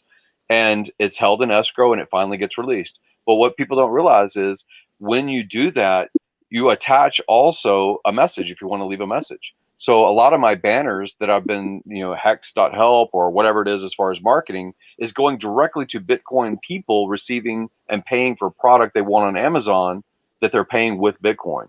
So you can do all kinds of things that are not necessarily Twitter battles, taking the wind out of your sails, making you chest thump and shit like that, and reach people that are actually using the utility of a crypto and say, hey, there's a better thing than this, right? So I would love to see people put energy toward building out that gift thing that Roger Ver was doing with Bitcoin Cash, right? Where you give away a tip and then if it doesn't get used, it comes back. Or building on the technology of a purse or I pay you or Paxful or a coin market cap replacement. So why spend all of this energy fighting with maximalists that are in part of the sector when you know their economic mass eventually will come over as we approach other areas and other realms? All of these booms in Bitcoin have been because new pockets of money have been found, not because old ones were just rehashed. It's because new pockets of money were found, and we got to do the same thing. And those influencers are gonna put themselves into insignificance. They will be insignificant because I've been thinking about that the whole time. But the kicker here is when you're talking about the money coming in. Look at all the free claims that are now coming in. Look at those hundreds of Bitcoins coming in. All it's going to take is for those Bitcoin people to have their auto locks for 350 days and have to sit there and watch it outperform their Bitcoin before they start dumping Bitcoin into it. So there's no doubt whatsoever that shit's going to start dropping in real quick. Even the ones that are stern and saying Bitcoin's still the best, Bitcoin's still the best, you can't ignore reality. And when you're forced to watch it, what else can you do? I mean, you can't look away. You now have possession. Once you have possession, you will physically see, and there's no denying it at that point. Right. You have to admire that onboarding, that airdrop, that mechanism, that advertisement that goes on for a total of 2 years. From the day of launch to a year at the end of launch, and it continues in another year as legacy marketing. It's amazing what forethought was put into this product that we're getting the benefit of. It's amazing. Yeah. Hey, DC, you got Dlive chat turned on? Yes, I do. Are you watching it? Yeah, I'm watching it. Yep. Have you thanked anybody for any donations or anything? Not yet, because as the chat said, the old men are talking right now. But shut the fuck up. Hex Toshi, Brian M, Ballot Brand, Spirit Hex. No, I'm covering the gray in my beard now. A lot of people donated. Hex Toshi, of course. I can't see it, and I just want to thank everybody because I know that we get a lot of support from the community, and I want to make sure that I put a Ninja Genie in there because I want to get on that fucking list. I like the way whatever. Ninja Genie, I like the way Gary, they gamified the chat room. They gamified the chat room so that everybody can try. Lemon fight right now. So lemon fight. There you go, lemon fight. So here's the thing about the beautiful thing. See, we don't get all the lemons because the platform gets some of the lemons too. Yeah. So they really were smart by how they did this, and it is a very unique and it's a robust platform too. I really wait till we get the OnlyFans version going, man. It's going to be amazing. Where do the lemons go? Where do the lemons go, bro? The lemons are going. I guess. Well, I actually cashed the first set of lemons out because we're getting ready to. Me and DC Crypto here have been talking about up in the production value of the show, and we've got some cool stuff going on in the background. And man, I just want to get these things launched, and so I actually cashed them out, but I've had to go to their to their support because for some reason it's kind of hung up right now. So I got to check out what's going on with that. It could be what I did. I might have done something with my account or something. I don't know. But I'm trying to cash the first set of lemons out here. so that we can up some production value. Turn lemons So into Gary, I had an argument with Bitcoin maximalists today too, and we were No, talking not about you, no we were way. talking about Johnny. what you were talking about earlier, which is how technology replaces old technology. Nobody is using a brick phone. Nobody's even using a flip phone. Nobody's using a rotary phone. They're using smartphones now. No one's using a PlayStation 1. Everybody's on. We're coming out with PlayStation 5 now. All technology advances, and the argument I was given was, well, technology, sticks with the stable stuff, and I'm like, really? Technology is always replaced. And I just couldn't understand how they were trying to make that argument. So, and I didn't want to get into it too much because the person did hold HEX too, but they're still holding on to that Bitcoin because that's their collectible. And that's what I like to refer to Bitcoin as. It's a collectible. It's a status symbol. It's a collectible. More people will be willing to buy a Rolex watch than they will be able to buy a Bitcoin. I mean, they're about the same price. So that's what it's kind of how Gary said. What Gary was talking about. And I've talked about this before. Like all my guns, all of my gold, all of my cars, all of those things are not doing me any financial good. Are they growing in value? Yeah, a little bit, but they're just sitting there taking up garage space. I'm not gonna ever probably shoot, 3/4 of my guns. Coins, I have a ton of coins that I need to, probably, cash out of, but I don't do that either. They just sit there. And so all of these things that I have that are stores of value, but they're really, like you just said, Johnny, they're just collectibles. And guess what? When I die, they're still going to be there. My kids are going to spread them amongst each other, and they're going to go in their safes and sit there and do nothing, or in their garages and sit there and really do nothing, No financial advice. I'm kind of at my age come to the realization of this, the collecting of this stuff, but then I never had a financial vehicle or a crypto vehicle, I should say, like HEX, where I can actually take because when Gary and I were younger, you actually did use a CD, you did, or you bought bonds or things like that. I think right now, probably your best bet in the financial world as far as interest goes is probably a municipal bond or something like that. Might be like one of your best yields. So put up on screen real quick so you can talk about it with that in the background. Keep going, RG, but he's got a thing to show you that I sent up. Okay. So this is our competition right here.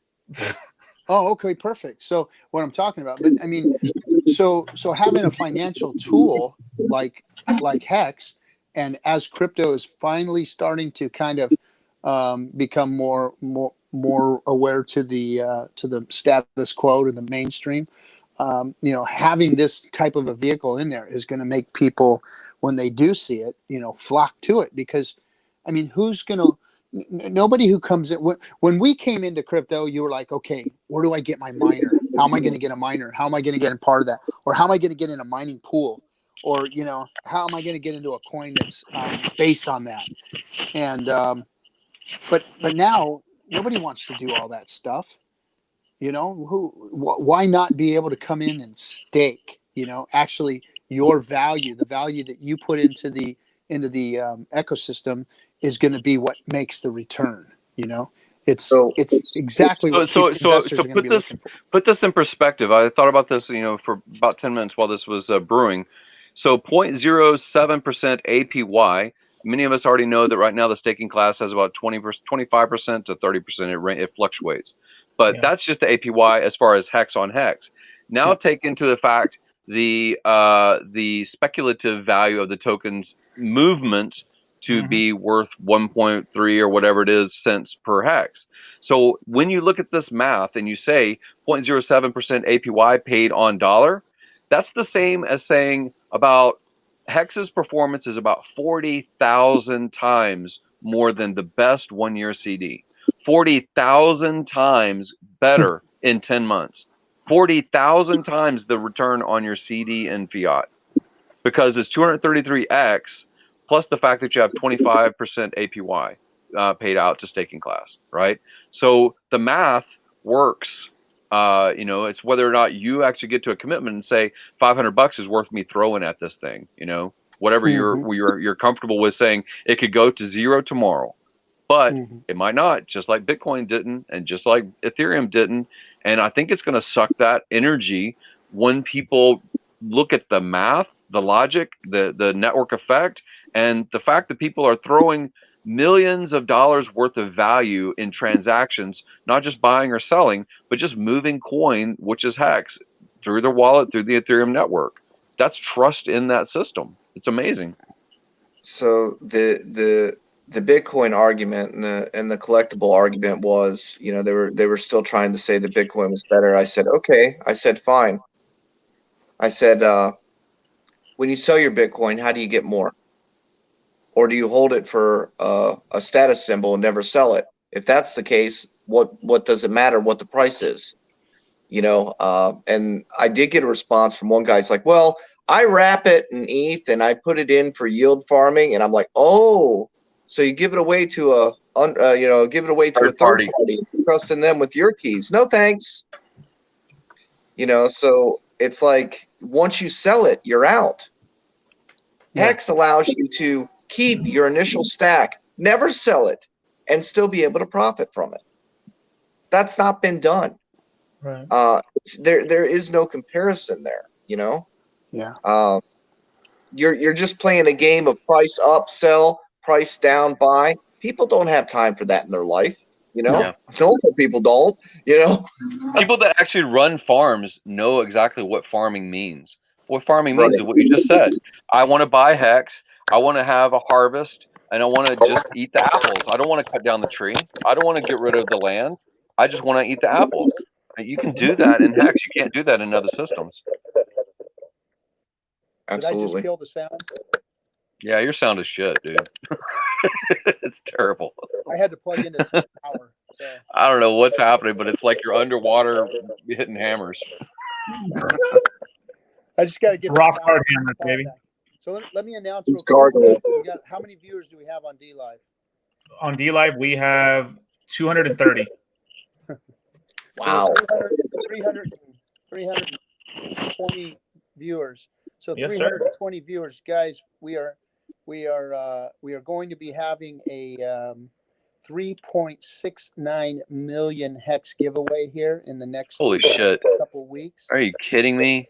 And I think they Fucking know. kidding me. Why have I been in this stream? I don't know why I haven't been running like a server farm of fucking, bots to be in this goddamn competition.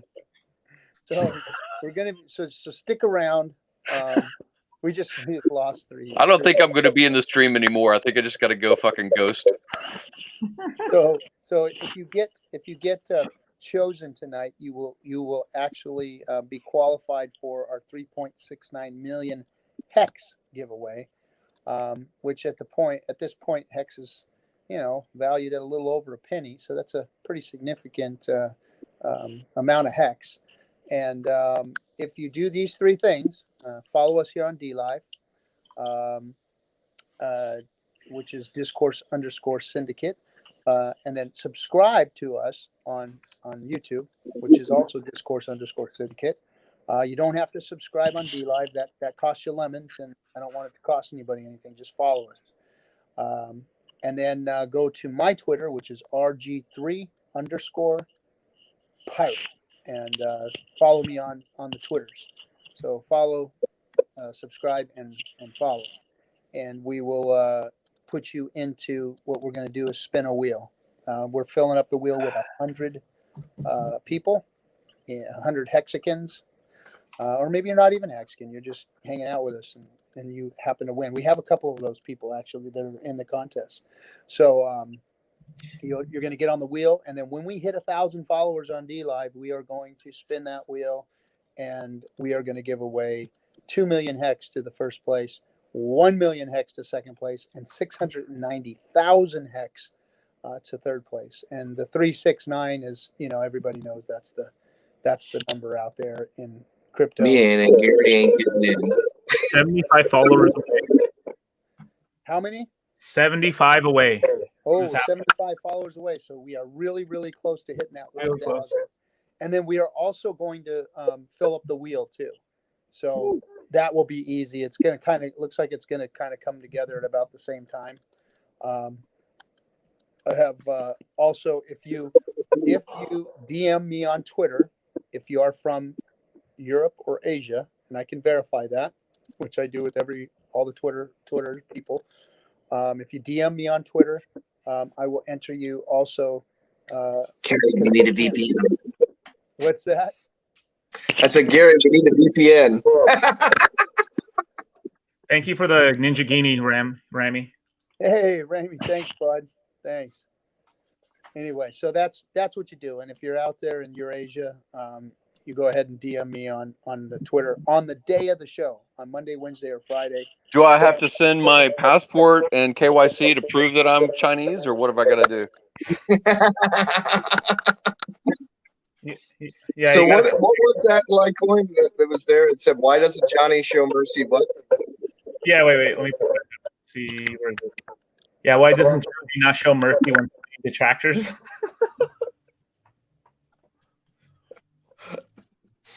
I don't know, man. I used to watch all of them, and I thought they knew more than me. You get that idea when you're new to something and you're following. You watch these people and you expect them to know more than you do, and then you start finding that they're really not all that bright. No, they're not, and that's why I keep saying that we are the new influencers, because sitting right here, right now, the knowledge that is in this room right here, the experience of the crypto experience for the last 3, 4, 5 years, all of us here have been through the ringer. We've been through it. We've seen all of this stuff come and go, and we've dissected. And the reason we all came to Hex is because we're all of like mind. It's like crypto is a bunch of bullshit out there. Bitcoin ain't what it's cracked up to be, and technology needs to move forward, and there has to be a better way. And when are we going to start seeing a product that actually has staking available to you without giving up your keys, without getting rug pulled, without exit scams? And we all found that because we did our research. Those guys out there aren't doing the research. So I'm going to tell everybody sitting here on the stream right now, if your crypto influencer is not talking about Hex and is fighting Hex or is dismissing Hex, they are doing you and the community and all of crypto a disservice. And they will be insignificant here in the next few months or so. They're already becoming insignificant. They're already uncomfortable. They're already starting to show cracks in their armor, because they've all they've had to do is stand there in front of their little ads and their charts and say whatever they want. Oh, price go up. Oh, price go down, and take selfies and show their ass and do all the other shit that they've been doing, and they've gotten away with that. Or they've talked this project up, and then when it dumps, they figure out excuses. Well, it's crypto. What do you got? It's crypto. There is a better way. There is a better way. It's called Hex, and they don't want you to know about it because they want to shrug their shoulders and go, "Oh, it's crypto. These things happen. Sorry, guys, I was wrong again." Yep. No, you're right, and that's what they've been doing, and they get away with it. They continue to get away with it, and I don't understand why their feet aren't being held to the fire. And I think it's that it's almost like a Stockholm syndrome that a lot of these crypto people have.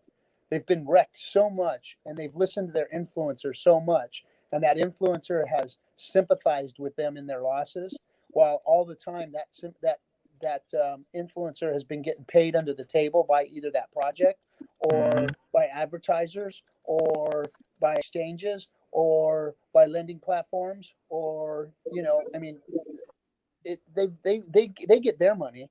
So all they got to do is sit there and appease the masses that got wrecked and say, well, let's find something better now. Here's the next piece of fruit or vegetable for you to go. I'll save you. Because what we have is we have influencers, not journalists in the space. A journalist is supposed to investigate and read and do research.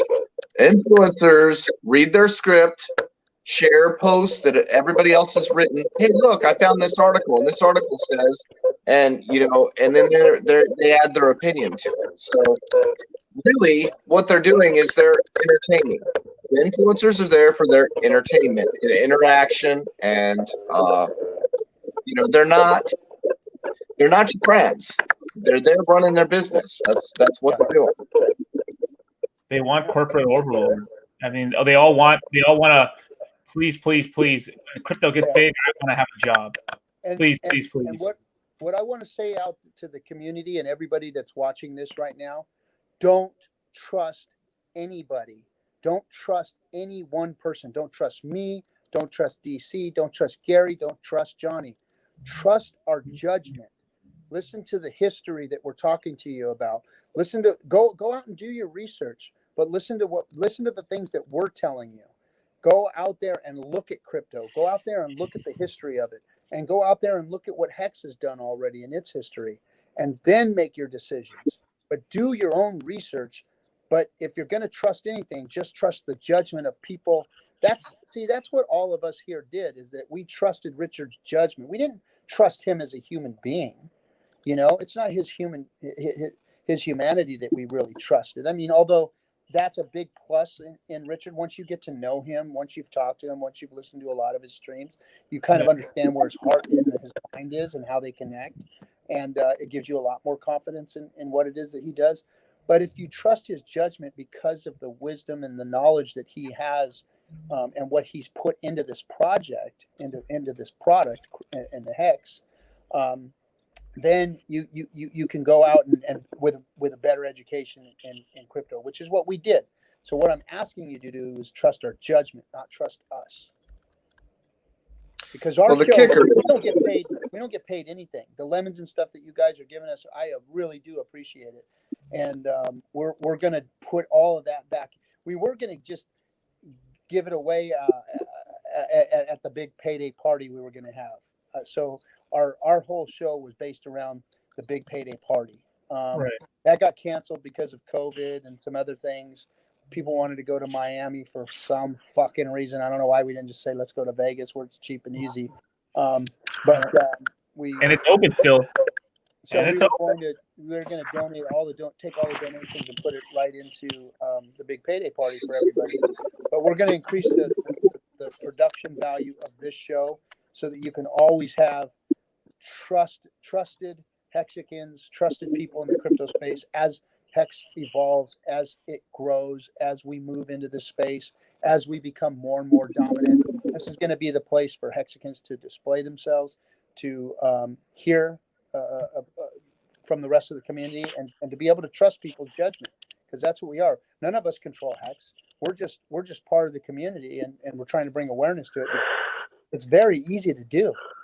See, just as easy it is for those other influencers to FUD Hex, to be lazy about it, it's that easy for us to stand behind it and show our faces, because we did do the research. So I don't have any problem coming on here and telling everybody, hey, you're going to be in a better position in crypto if you get involved in Hex and get rid of all the other shit that you have, because Hex is better. Hex does everything better. It does everything that Bitcoin does, but it does it better. And it's better than Ethereum because it's built on Ethereum. And Ethereum can't do the things that Hex does. So it's a better way to crypto, period. Ethereum's playing catch up. What's that? Ethereum's playing catch up right now. They're trying to add all the features that Hex has. They're trying to add coin burning. They're trying to add staking. So they're like 2 years behind where we are right now. Yeah, it's funny. And people get flooded out. They put themselves out of Hex. And it won't be there. You can see, like on Stake Rap, you can see people that are flooding themselves out. They get in and then they nuke themselves. I don't know what they're thinking. It's crazy. Well, that's the thing, Gary. I'm thinking I do not want to move a single coin in November, because whatever craziness may happen in November, people are going to make grievous errors. It's going to happen. And they're going to have emotion. That I am staked during the month of November. So there is no sale for me in November whatsoever. Yeah. Damn, everyone's fucking psyched about the Vegas, man. We said Vegas one little time. Everyone's like, "Yeah, man, Vegas would be sick, bro. Let's do it, bro."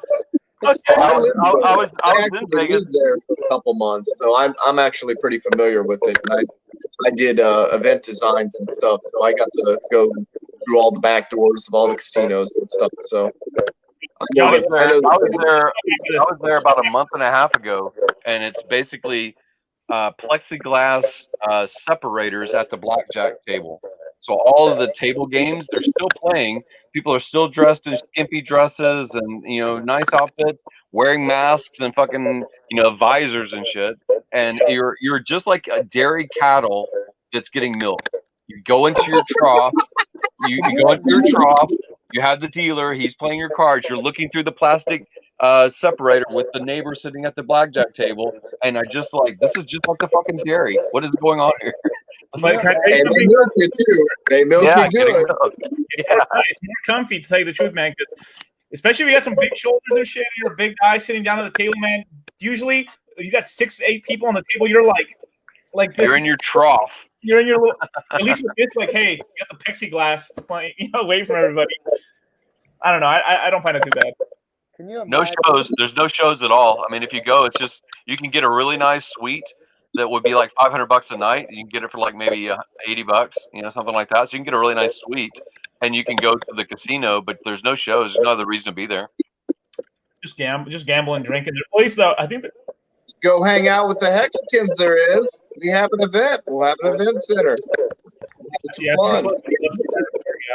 I think too. Well, we need to go do the APN. I think if we're going to go, we need to go that week. I don't know if you guys know that's the Oscars for porn. The Oscars for porn happen in Vegas every year. It's the same time that the religious conventions happen, and they're on the same airplane at the Well, same I'm sure time. everybody here knows that there's the porn Oscars.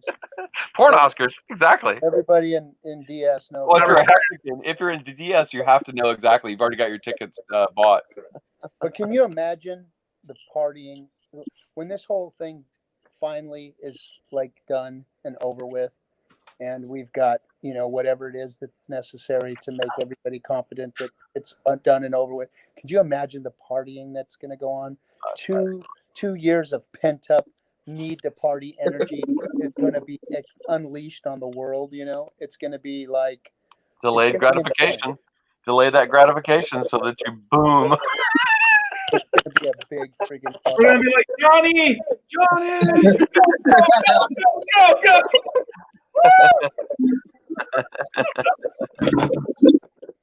Oh Yeah, my Mike God. must have to dance. Wendy said Gary mentions porn a lot. Hey, only on this channel. I do it in the right context. Hey, it's is what it is. You got experience, you talk about it. That's all I'm saying. He's like, I've been quite the performer over the years. Yeah, Funding Jim is just his stage name. Yeah. All right, so back to shares before our poor Dlive. I go, wait, I thought this was crypto chat, not freaking shit chat. Which we do get a lot of that in here too. We do talk a lot of. Wow, Grandma. Wow. Grandma might try for the first time on BPD. All right. Wow. Grandma's gonna have a salad. Isn't that awesome? Dang, where are we at on D-Livers? D-Livers, we are at 211 right now. And we're at 98 right now. So we're about 300-ish total. Little. Nice. Yeah, it's pretty good. 420 blades, baby. Wow. So Hex community, the Hexicans and the D-Live community and all you guys should be proud of what you're doing here. You guys are paying attention. You're learning something, and you're actually blowing all of the big influencers out of the water right now because, we're just 4 guys talking about Hex, and they're out there trying to show every single thing under the sun. And I don't see these type of numbers of people watching their streams. So you guys, my hat's off to you guys for actually getting involved. And they're unfortunately at quite the disadvantage because we have the project, and they have a list of receipts of things that they've shown that have failed. And we have one project that is outperforming everything else. And it's kind of one of those things where they, unless they get their moment, they've got nothing on us. And that moment's just not going to come. I'm sorry. Just never. And they're like schizophrenics and stuff, because it's like they make all these videos, top 10 cryptos to make you $1 million in the upcoming bull run, right? But they do one every freaking week, and they ask why their community can't hold on. The reason you like, right, even if you got into a crypto and it's not HEX or anything else, right? You hold it long term enough. You don't trade. You hold it. Eventually, you'll get some gains if it's an okay project. But they never hold on to it. They're like schizophrenic. This coin, and then they got this coin. They're trading out of this and that. Like, let's just say they had HEX. They sold their HEX and to buy Chainlink, and then Chainlink just went down 10% right now. And they're like, buy HEX again. I've never seen any. I've seen a lot of those top 10s, that can get you rich and all this stuff. I've never seen HEX in there. I've never seen any of them putting HEX in there. That's because HEX is not paying them. It's a paid list. It's a paid list, and to make it into their top 5, you have to pay a certain fee, like you do when you list it on an exchange. You have to pay a certain fee. And what people don't realize is HEX is listed on 30 exchanges organically, not because they paid to be listed, because the product demanded that they list it, because they wanted those fees. And that is never happened, because the system has been, pay to get listed on an exchange, pay to get listed on their top 5. And my God, those same coins are paying those influencers to repeat the same narratives they were speaking 3 years ago. So those top 5 coins, and I'm not going to mention them, but those top 5 coins, go into historical data and look what their all-time highs were. Yeah. We should make always a video when they have an influencer campaign. Every time there's an influencer campaign where you're going to see the same coin talked about on 10 different influencer channels, and you look at the history, 3 weeks after, 4 weeks after that big boom of influence, you'll see it collapse. It always collapses. I mean, all these coins are so far down in the pits from where they were. It's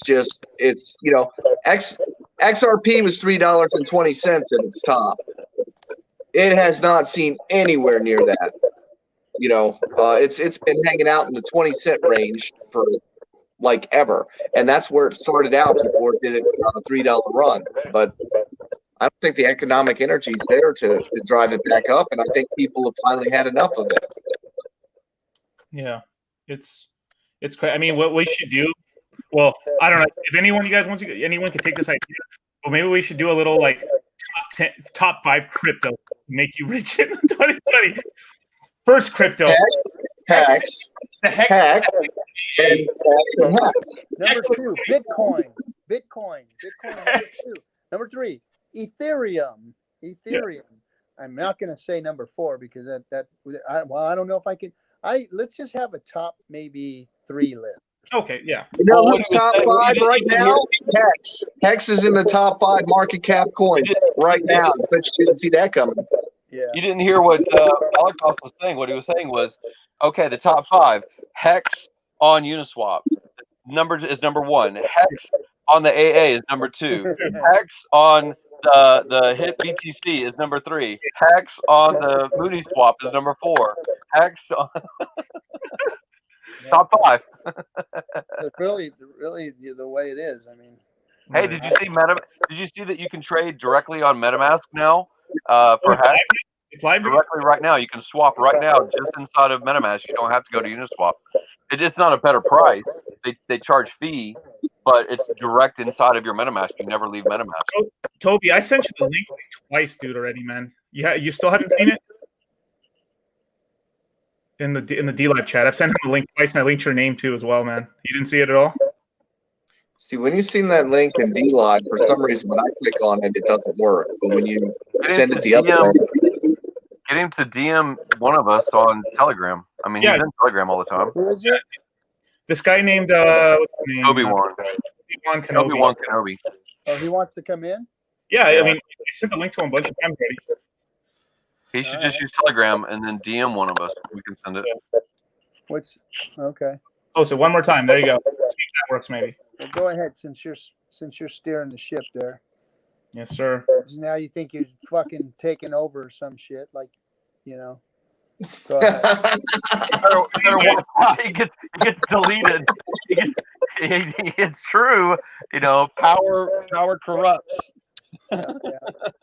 That's Don't forget, I got the absolutely. button. I'll do it again. I did it to your little buddy, so I'll do it to you too. There's gonna be a mutiny on the bounty. Yeah. I'll sink this fucking ship before you take it.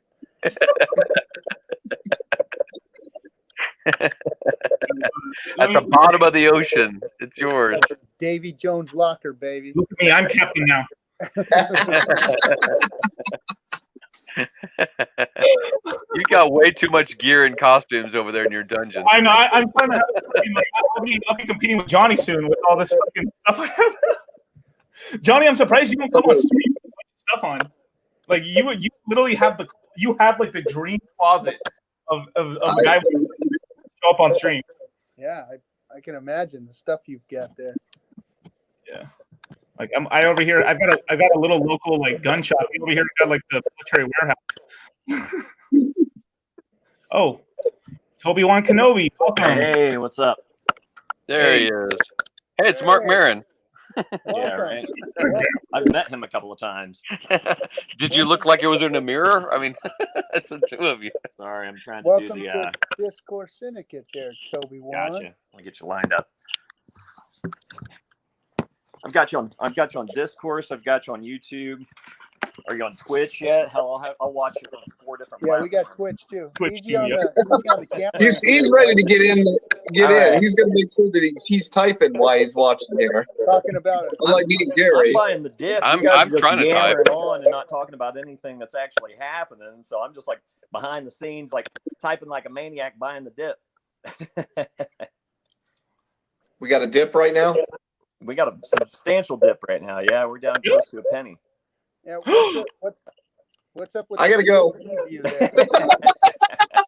Careful, pick it up a little bit there so we don't. There's a bunch of halts. There was a bunch of halts that they sold, and they sold to where they had an EES that goes to the staking class. So I don't know what the fuck they're doing, but they're wrecking themselves. What's he doing there? Let me see. Man, it's like a pet, dude. Man, I have withstood one Satoshi hex. This does not scare me one fucking bit. Eat my shorts. Yeah, because it goes down to 2 Satoshis. I'm good with that because it still made double my money. Yeah. I love that Toby. It's below Satoshi. Damn straight. Buy that shit. So what? We just had a little dip right now, or what? Yeah, it just went. It's like touching a penny. It's like a penny flat right now. Oh wow! The whole market went down. It's a bunch of EES people, and it's also, I think, ETH went down too. Yeah, ETH went down. Bitcoin Cash, Chainlink. I mean, everything's down about 10% right now. Nice. Except for Bitcoin. Bitcoin's only down like. Yeah. Nice. It's an opportunity. No financial advice. Oh shit. I gotta skip out on you guys because I am going to go get on my computer and go buy some. So let the Toby talk. He's new. Hey, sorry, I thought I pissed the captain off and he booted me. I think I hit the wrong button. I'm challenged tonight, fellas. Hey, no, very good much. to see you guys. You're good, man. We can hear you. I just didn't want the Johnny. POV view there of your crotch. Oh, you're good. You're good. Hey, first and foremost, man, very much appreciate all you guys are doing for the community. Really enjoy your content.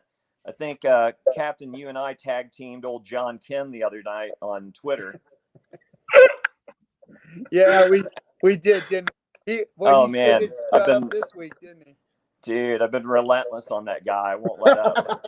I won't let up. Every time he looks over his shoulder, I'm right there. And then old, who's the cowboy, the Asian cowboy guy? Jimmy Song? Jimmy Song. Yeah, Dude, yeah, blocked me. He blocked me. I'm wounded. The guy blocked me. All I did was ask him if he reclaimed his Bitcoin yet. Of honor, bro. What's that? Those are just badges of honor. All Yeah, your right. badges of honor. I mean, And then funding, Jim. It's like we've spoken a bunch on the Crypto Gov Telegram channel.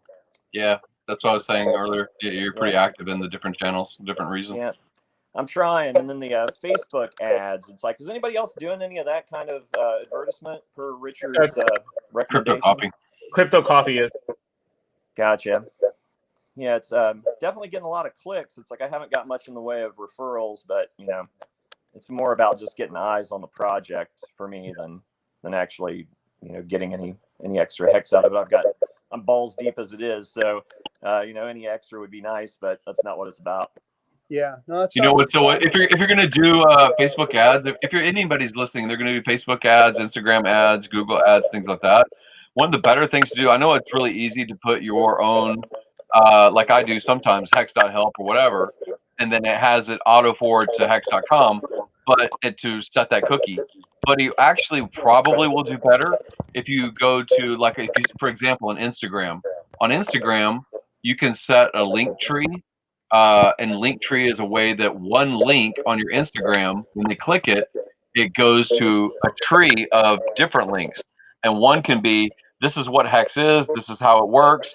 Nice. Are you ready to actually buy? And when they click that last one on the tree, then it sends it over to hex.com and they do their walkthrough. So you can do like a little mini video, like a 60-second video of step 1, step 2, step 3, little 60-second videos.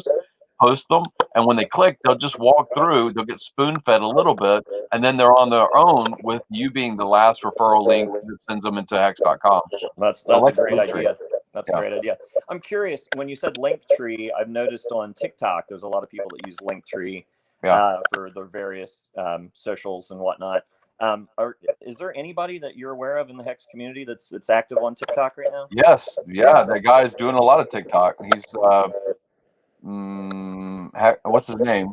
I forgot what his name is, but yeah, he does. Randy's wife does too. Yeah. Annabelle Hilarski, she does a lot on TikTok too. He's got one video that's had like 100,000 views or something like that on TikTok. Yeah. Oh, right on. Very active. Well, that's good. That's good. All the platforms, get people's eyes on it. Hey, whatever happened to the Doge guy? Remember the Doge guy came on? Whatever happened to him? That guy was a tool, man. I'm sorry, he was a tool. But was he? Oh God, he was like on speed or something. The guy was so. I didn't know. I heard the interview, but I didn't recognize crypto. He didn't know nothing about Hex and what we were doing. He just wanted to drink and yell and scream and act a fool. And that's cool. That's cool. But really, there was no value there, and that proves. I'm sorry, TikTok community, but when it comes to crypto, you guys are just not there yet. And they jumped all over Doge and pumped Doge, but they got something like Hex floating around out there, and they're not looking at that. It's like, yeah. Well, Doge is so much simpler too. Hell, you can buy that on Robinhood.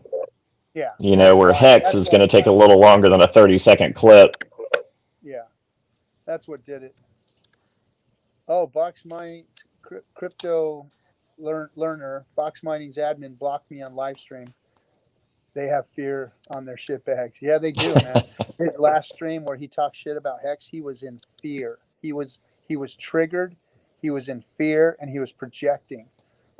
He was projecting his fear and his anger out on the Hex community because he was calling us aggressive, and everybody was just. It's funny, you say something to somebody who says something about Hex, calls it a scam. Outright slanderous, and if you call them out on it, I even see these people protecting all these folks, especially the women, of course. The women, it's like, oh no, don't say anything to them. Don't badger them, and I don't want to badger people, but they get what they deserve.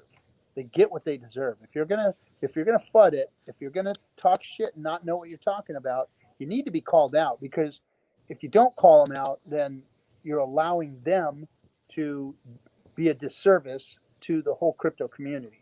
And they're wrecking people. They're actually hurting people right now there's so many of their followers that get in their chat rooms and on their and all their Twitters and stuff, and oh yeah, that's right. That Richard Hart's gonna scam out on them. Oh yeah, wait till it all drops to zero on Big Payday. And this is the community, because they fed that shit into the community, And that's what they're talking about. And it's sad. It really is sad. So those people need to be called out on that bullshit. And more than once or twice. Like, you know, like me and Toby were after John the other day, and he was just talking stupid shit. He was just he was just being, you know, what's his name's freaking Charlie's little bag man, you know. He was just trying to support him and John Kim, yeah. He was, you know, and like I said, he's a funny dude, but you know, he was look at what we did to Litecoin this week. You fucking I won't say it. We jacked up Litecoin. I mean, just raped it. You know, it just killed it. So sorry, Johnny, but you lost, bro. Right. Well, all Mr. Kim did for me was convince me to dump the rest of my Litecoin bag I've been holding since 16 and put it all in Hex over the last few days. Nice. I did that I got rid of my Litecoin a long time ago. Yeah, I was hanging on, man. It's like I was like, where'd Litecoin Jesus go? Is he still around? Is he hiding out? Dollar cost crypto? Yeah, he went black on us. He's probably making himself a drink or something. Gotcha. So he was a big Litecoin guy, right? Well, he was known for it. He had a namesake for it. Crypto guy. I mean, right. He's Litecoin was one of his biggest projects that he was, you know, behind, but he goes out there and studies a lot of the cryptos and not my thing, but my hat's off to him. He gets out there and does a lot of work in the crypto community. So good having him here. Yeah, it's good. He's been a good influence. And HEX, you know, and absolutely. And that's what the community needs is people that they can trust our judgment. I want to keep saying that. Trust my judgment. Don't trust me. Trust my judgment. Because we've done the research and right. You know, and the other influencers are being paid to do what they're doing, and no exchange pays me. Hex doesn't pay me. Richard doesn't pay me. None of these platforms really pay me. The money, the lemons that the community themselves have donated to us is going to go back into our production value. So it's going right back into the community, and we're just going to keep this thing going and keep making it better. Keep bringing things to you that'll make it better. And just let it perpetuate into the community, you know, because we want trust. We want to gain everybody's trust so that you trust our judgment and what we're doing, you know, and putting people like you guys on. Everybody in the community has something to say here. Like on Fridays, it's your show. It's your show. Come on in and say what you want, or introduce yourself, or show your face, and do something that crypto hasn't done. Because that's what Discourse Syndicate has done. Is crypto doesn't show all the faces of the people that are out there supporting it, and we're not afraid to. You know, it's funny. One of the biggest, they've been literally calling Hex a scam for over a year now. Literally, to this day, they still do it. They've been calling it a scam for over a year. It's gotten more FUD than any other project out there, and it's sitting at number 5. And it has a community that on a regular basis, every week, puts about 10 of its new faces on stream to tell everybody who they are, what they're doing, and why they trust this platform, why they trust Hex, and why they're involved in Hex, and what it's all about. And we've explained it ad nauseum, and just listen to what we say about Hex, which none of it is a lie, none of it is a scam, none of the stuff that we're talking about is incorrect. We may miss a little point here or two, but we always correct ourselves when we do that, because there's 5-10 of us on here. No other community does that with their project. Nobody else does that with their coin. It just doesn't exist. This is unique. We are unique, and you know there's a lot of value in that, and this is gonna grow into something. The value that this community is putting into this is gonna grow into something really big. It really is. Well, I think to add to that, something that you know, from just my personal experience, it's like I was into what Richard was talking about back to the CFD token, and I'm not really sure whatever happened with that, but it seemed like a brilliant idea. I really genuinely kind of sunk my teeth into the whole altruism that he had in that, and watching that progress, and then ultimately Hex kind of hop onto the radar. It seemed like you know what, I'm stupid not to throw, some change in there I could afford to lose and see what happens. So, I mean, my change is another guy's, whole bankroll, and, and subsequently, my whole bankroll is someone else's change, but, it's all relative.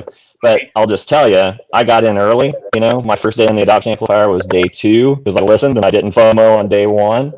But Can you lower yes. the volume of your mic a little bit? Lower my volume? Yep, got it. Yeah, it's really loud. Yep, sorry.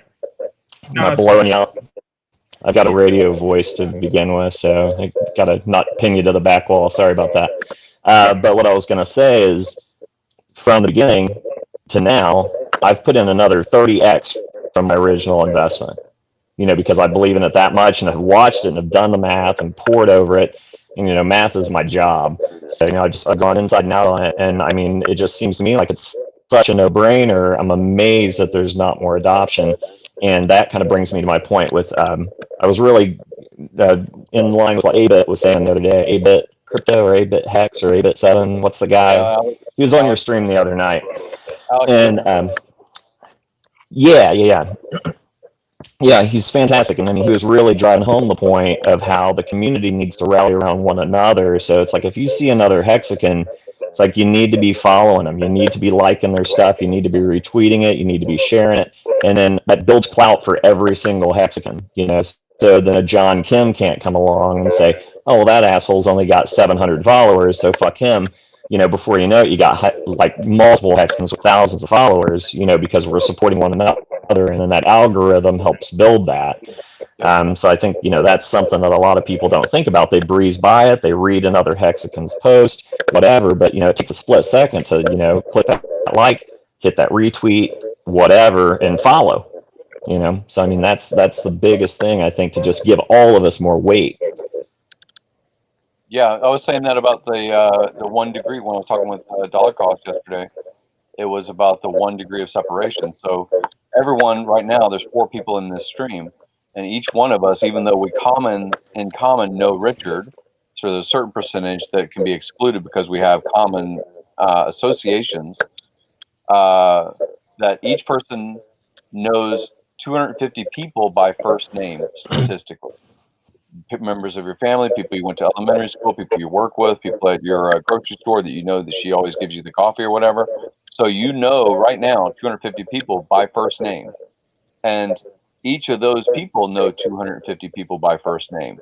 So just in this show right now, there's 4 people that are on stream. There's how many people watching right now? 200 or something watching right now. Do the math of 1 degree of separation, and it very quickly, I think at 2 degrees of separation, it's 1.2 million people. I mean, that have the influence just because of the progression. So when you have these kinds of things, and you say, I'm going to like, subscribe, you don't have to watch all of their content. All of us putting out 4-hour streams might be a lot more than you can humanly do. But that they just put a post out, like, subscribe, retweet, share that, because somebody inside your influence circle of 250 people by first name probably didn't see that content. And so when you self-reinforce, it becomes like a military phalanx. It just becomes, cross infrastructure supporting. It's very useful in getting a message across. Mm-hmm. Yeah, I agree with that. I think one of the things I noticed was just because there was so much out there, scam, that, that is the thing that's linked in a lot of people's minds that didn't dig deeper. And now that Hex is back on the radar because of the huge gains, the first thing that comes to their mind is like, oh yeah, wasn't there something about an origin address where all the money is, or this or that? So, when you come across those questions, it's important that you address them and point them to the factual information. I think a great resource is Hex Genius's playlists.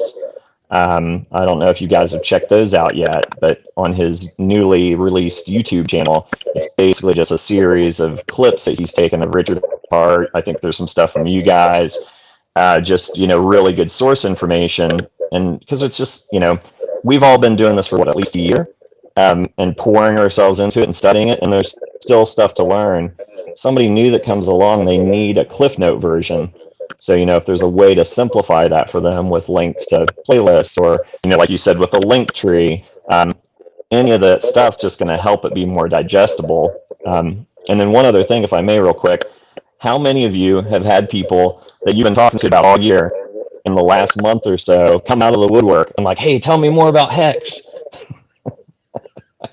Yeah, and they're mad at me because I didn't press them harder to get in 6 months ago. They're I got actually a upset with me. friend who's he was supposed to call me this morning, but I told him I was at a funeral. But he's ready to dump a bunch of ETH in, and he said the same thing. You know, why didn't you press me harder? Why didn't you?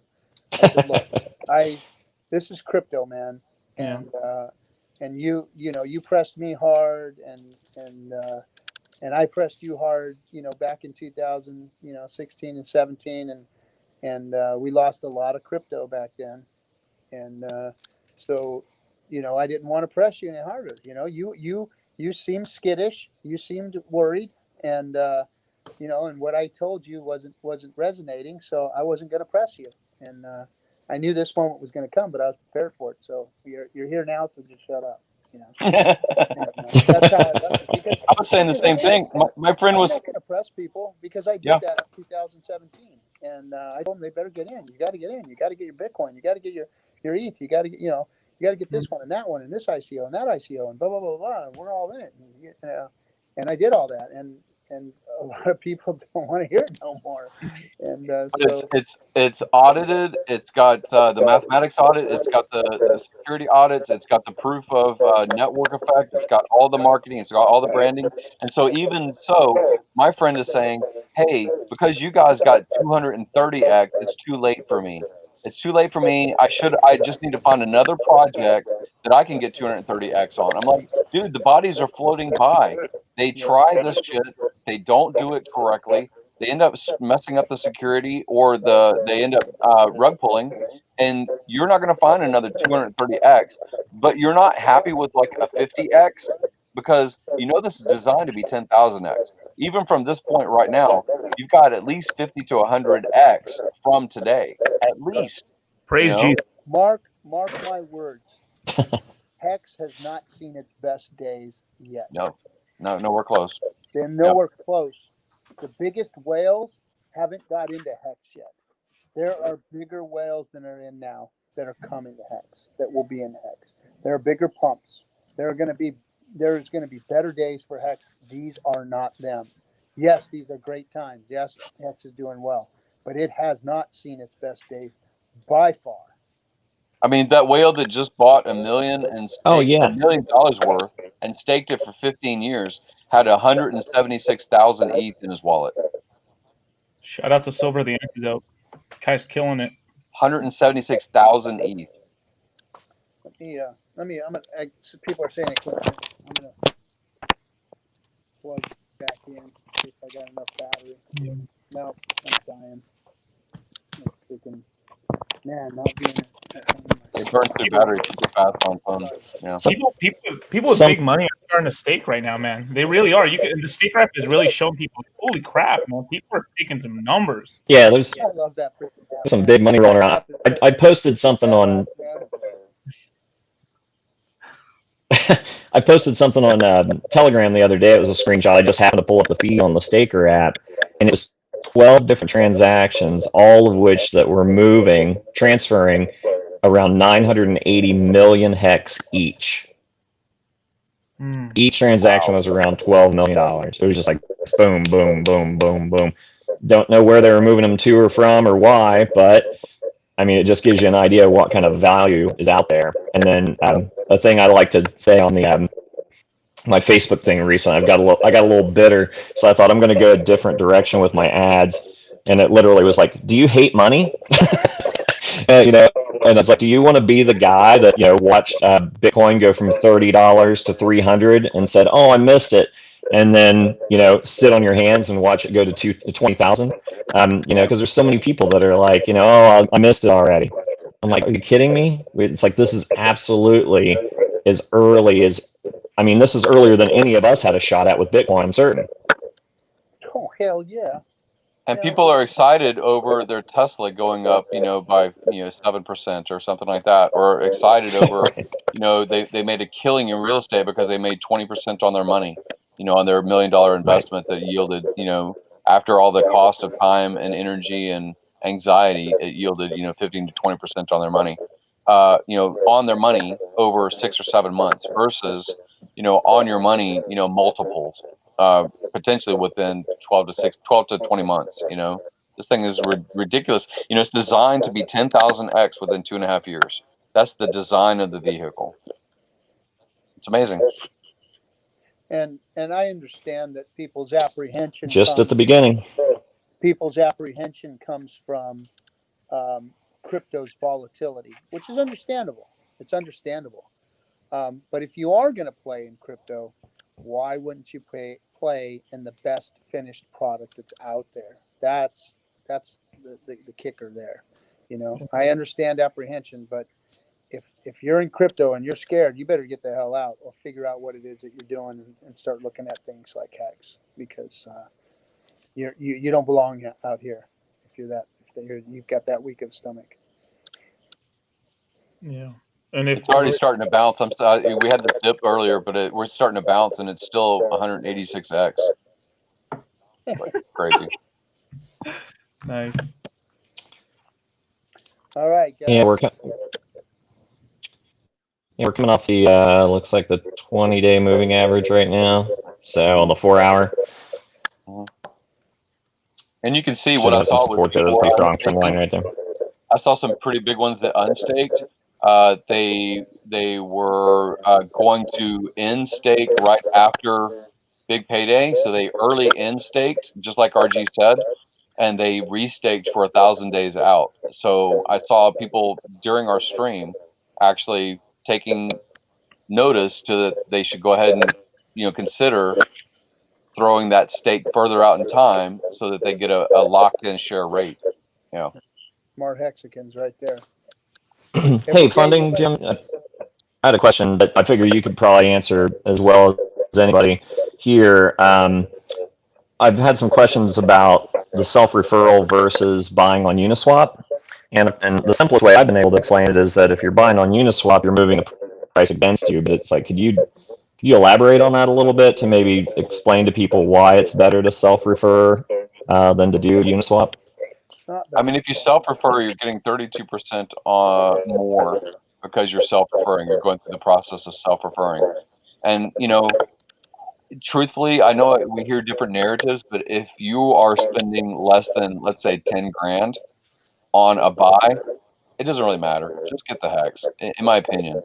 If you're somebody that's moving, 30 grand, 40 grand, 50 grand, and you might potentially move the price against you by market buying on Uniswap, you might have slippage, right? Because it's so liquid. There's like $10 or $12 million. I don't know how much liquidity is in Uniswap, but to move that market, putting 50 grand in or 100 grand in might move the market against you in price.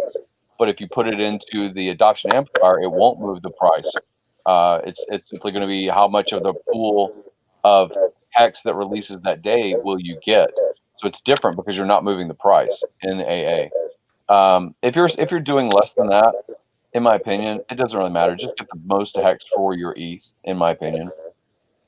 Do you guys agree with that dollar cost, or what do you think, RG? Is that a different thought you've heard, or what? I never self-referred, and probably should have, but I just didn't. I didn't want to. I should have though. But I only entered the AA a couple of times. I mean, I did a bunch of small ones, but I did a couple of big ones. One of them, I did a 30 ETH entry one time, and I should have self-referred it. I thought that I self-referred one time, and then I realized I didn't. I was like, I didn't fuck around with it anymore. But I would say that probably 40% of all HEX that I bought was through the AA, and I actually used other people's links. I was trying to cross promote, so I would click on other people's links so that they would get some benefit, because especially if it was a website or it was an influencer that had brought real knowledge to their stream, then I felt that I should do that contribution. So I clicked on other people's links because they were putting so much knowledge in my head. I thought of it as a professor or a mentor kind of relationship. If there's somebody doing content like that, then support that content. But if you're just looking at strict, how can I get the most hex per ETH? If you're spending under 10 grand, just go where the best price is for you. Yeah. Yeah. Hey, so let's get the contest rolling here. Sure, let's do it. All right. Okay. So what we're gonna do is I'm gonna flip which one we're gonna go to. Sure. And I'm gonna have you do it. Let's give him a word, right? What word do you want him to do in the chat? I want him to say I'm a pirate. How do you spell that? I gotta put it in. God damn it, Jim. All right. Are they spamming it up now? Yeah, they're starting to barely. All right. If you see anybody double in it, look at their name. Mm-hmm. Got to spell it correct? I didn't. One Damn it. time, I'm a pirate. That's it. No, All right. no spamming. Or I've done it before. If you pick a name and you see that in there a couple of times, don't choose. I feel like I shouldn't have done it so early because you're not looking at the chat live right now. All right. So which one? YouTube or Dlive right now? I want YouTube first. Give everybody a couple more seconds here, Sure. and then we're gonna do YouTube first. Dlive always gets the first pick. I want the YouTubers first. We got lots of YouTubers in there. All right, go ahead.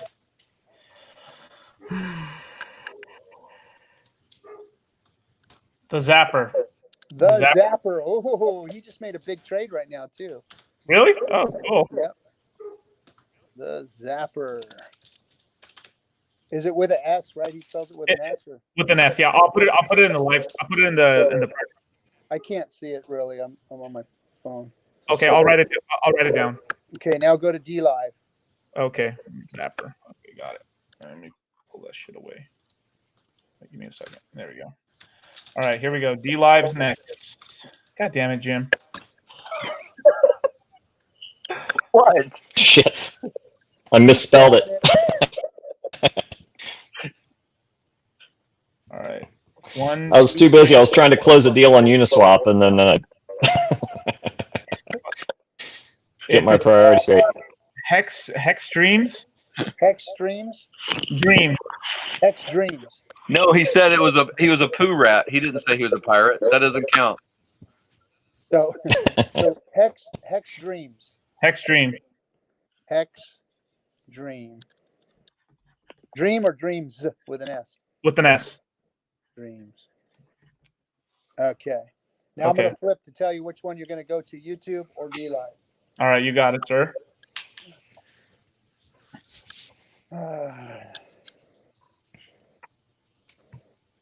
YouTube gets the win today. All right, YouTube. Let's see. I'm gonna close my eyes. 3, 2, 1. Man, that name is TJ Rich. TJ Rich. Rich. Yeah. J. Rich. You guys and your names, my God, man. Like, it's like bitch with an R. Yeah, bitch. So here's the Euro Asian viewers that cannot come on live, and I've got theirs here. Okay. So I have to get my Twitter list here. I told you I was in Beijing right now, right? No. Oh, and number one qualifier is Peter McCormick Hex. Peter McCormick Hex. No. Peter McCormick gonna get himself some Hex. Hopefully, right? All right. Number 2. Tiago Duarte. Oh, okay. Tiago. And the last and third qualifier, making it 6, which is dwindling us down to hardly any, is Lassie Raffin. Lassie Raffin. Cool. All right. So Tiago Doherty, Peter McCormick Hex, Lassie Raffin, the Sapper, Hex Dreams, and TJ Rich. You guys are all qualified to get onto the Wheel of Death and a chance to win one of the 3 prizes: 2 million Hex, 1 million Hex, or 690,000 Hex. But remember to follow us on Dlive, God to damn. subscribe to us on Twitter, and to follow me, RG3_pirate on Twitter, in order to qualify. That's got to be the biggest giveaway on Dlive platform ever. Yeah. Well, it's only Hex. It has nothing to do with money. It's only It has nothing to do with money. It just somebody might translate that to $36,000 or more. I know not what you speak of, Jim. I know not what you speak of. Okay, let me hold it. Let me hold it. That's what she said. Yeah, exactly. Oh, can't put all that in there. Hey, I got a question for you guys. If you had one resource to share, like if somebody was like, it was like quick, it's like, hey, I'm getting on a plane. Tell me what to do. Where do I go? I want to know about how to get in this thing. Like, where would you send them? Hex.com. Hex Doctor or Hexologist. Hex.doctor. Yeah. I mean, it's going to go to the same Hex.com, but I like them to see the personality of Hexologist. I don't know how I would explain it other than having it pre-printed on a card as far as the Dlive show. Gotcha. But I think that he's been glue because he's affable. And the moment that they look at Richard, they may see intellect, logic, and, you know, not going to take shit off of anybody. The John Wayne attitude, I guess. But there's a lot of the soft and fluffy part of Hexologist that just like community builder. And when they come here, they go, "Oh my god, oh my god, oh my god." Yeah, they're great. They're a great 1-2 punch. Those guys. Yin and yang. Yeah, and then this is just the community you deserve, right here. These are the scallywags. What about you, Dollar? These are the ones that have. Hey, who's got the best pirate puns? I'm so sorry. What? Hey, Captain, I got a pirate pun for you guys. What's that? What's a pirate's favorite footwear? Army boots with Argyle socks. Okay. I'm glad that this was your only time on the show.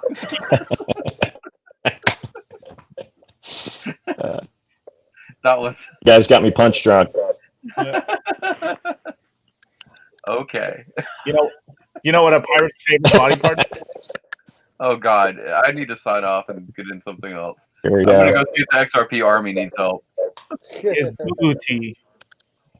Is what? A pirate's favorite body part is booty. It's booty. Hmm.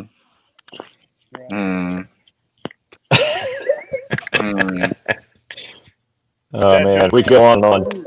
Do we have any questions coming out of the 929 followers? We're getting there, guys. We're about 70 away. 71 away. I think that we might be there by FN Hangout this week. Yeah, I think we so. We might just be there, and then all we got to do. Let's see, that'll be 6, 12. Man, we'll only be maybe next FN Hangout. Not this one, but the next one might be the spin. So we're a couple weeks away from this thing. Beautiful. Going out. So beautiful. All right. And you have, if you're watching right now, you have a reason to share this link to other people. Don't think that you're just, I'm going to get a better shot at the giveaway because I don't tell other people. If you tell other people, you have a good shot at them probably awarding you for finding even if they win, So you have a better shot if you share this link. Yep. All right, guys. Well, I'm going to shut the ship down here. Anybody got any questions in Dlive or anything going on? Thanks for having me, guys. I appreciate it. Hey, all good. All good. Good seeing you for the first time. Don't be a stranger. Come hang out with us on FN Hangout too. Take care. See you guys on Telegram. All right. See ya. There was just one question. There's just one question.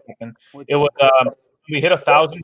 We're doing the giveaway on that day, or are we waiting until like an FN Hangout? You should have it the next day. It should be the next time. We have to have 100 participants. We have to hit 1,000, and then the very next show, that's when we'll do the giveaway. Because then everything will be filled up. There won't be any more spaces. We will have hit our goal of 1,000, and then at that point, we can go ahead and have our show and spin the wheel. Yeah.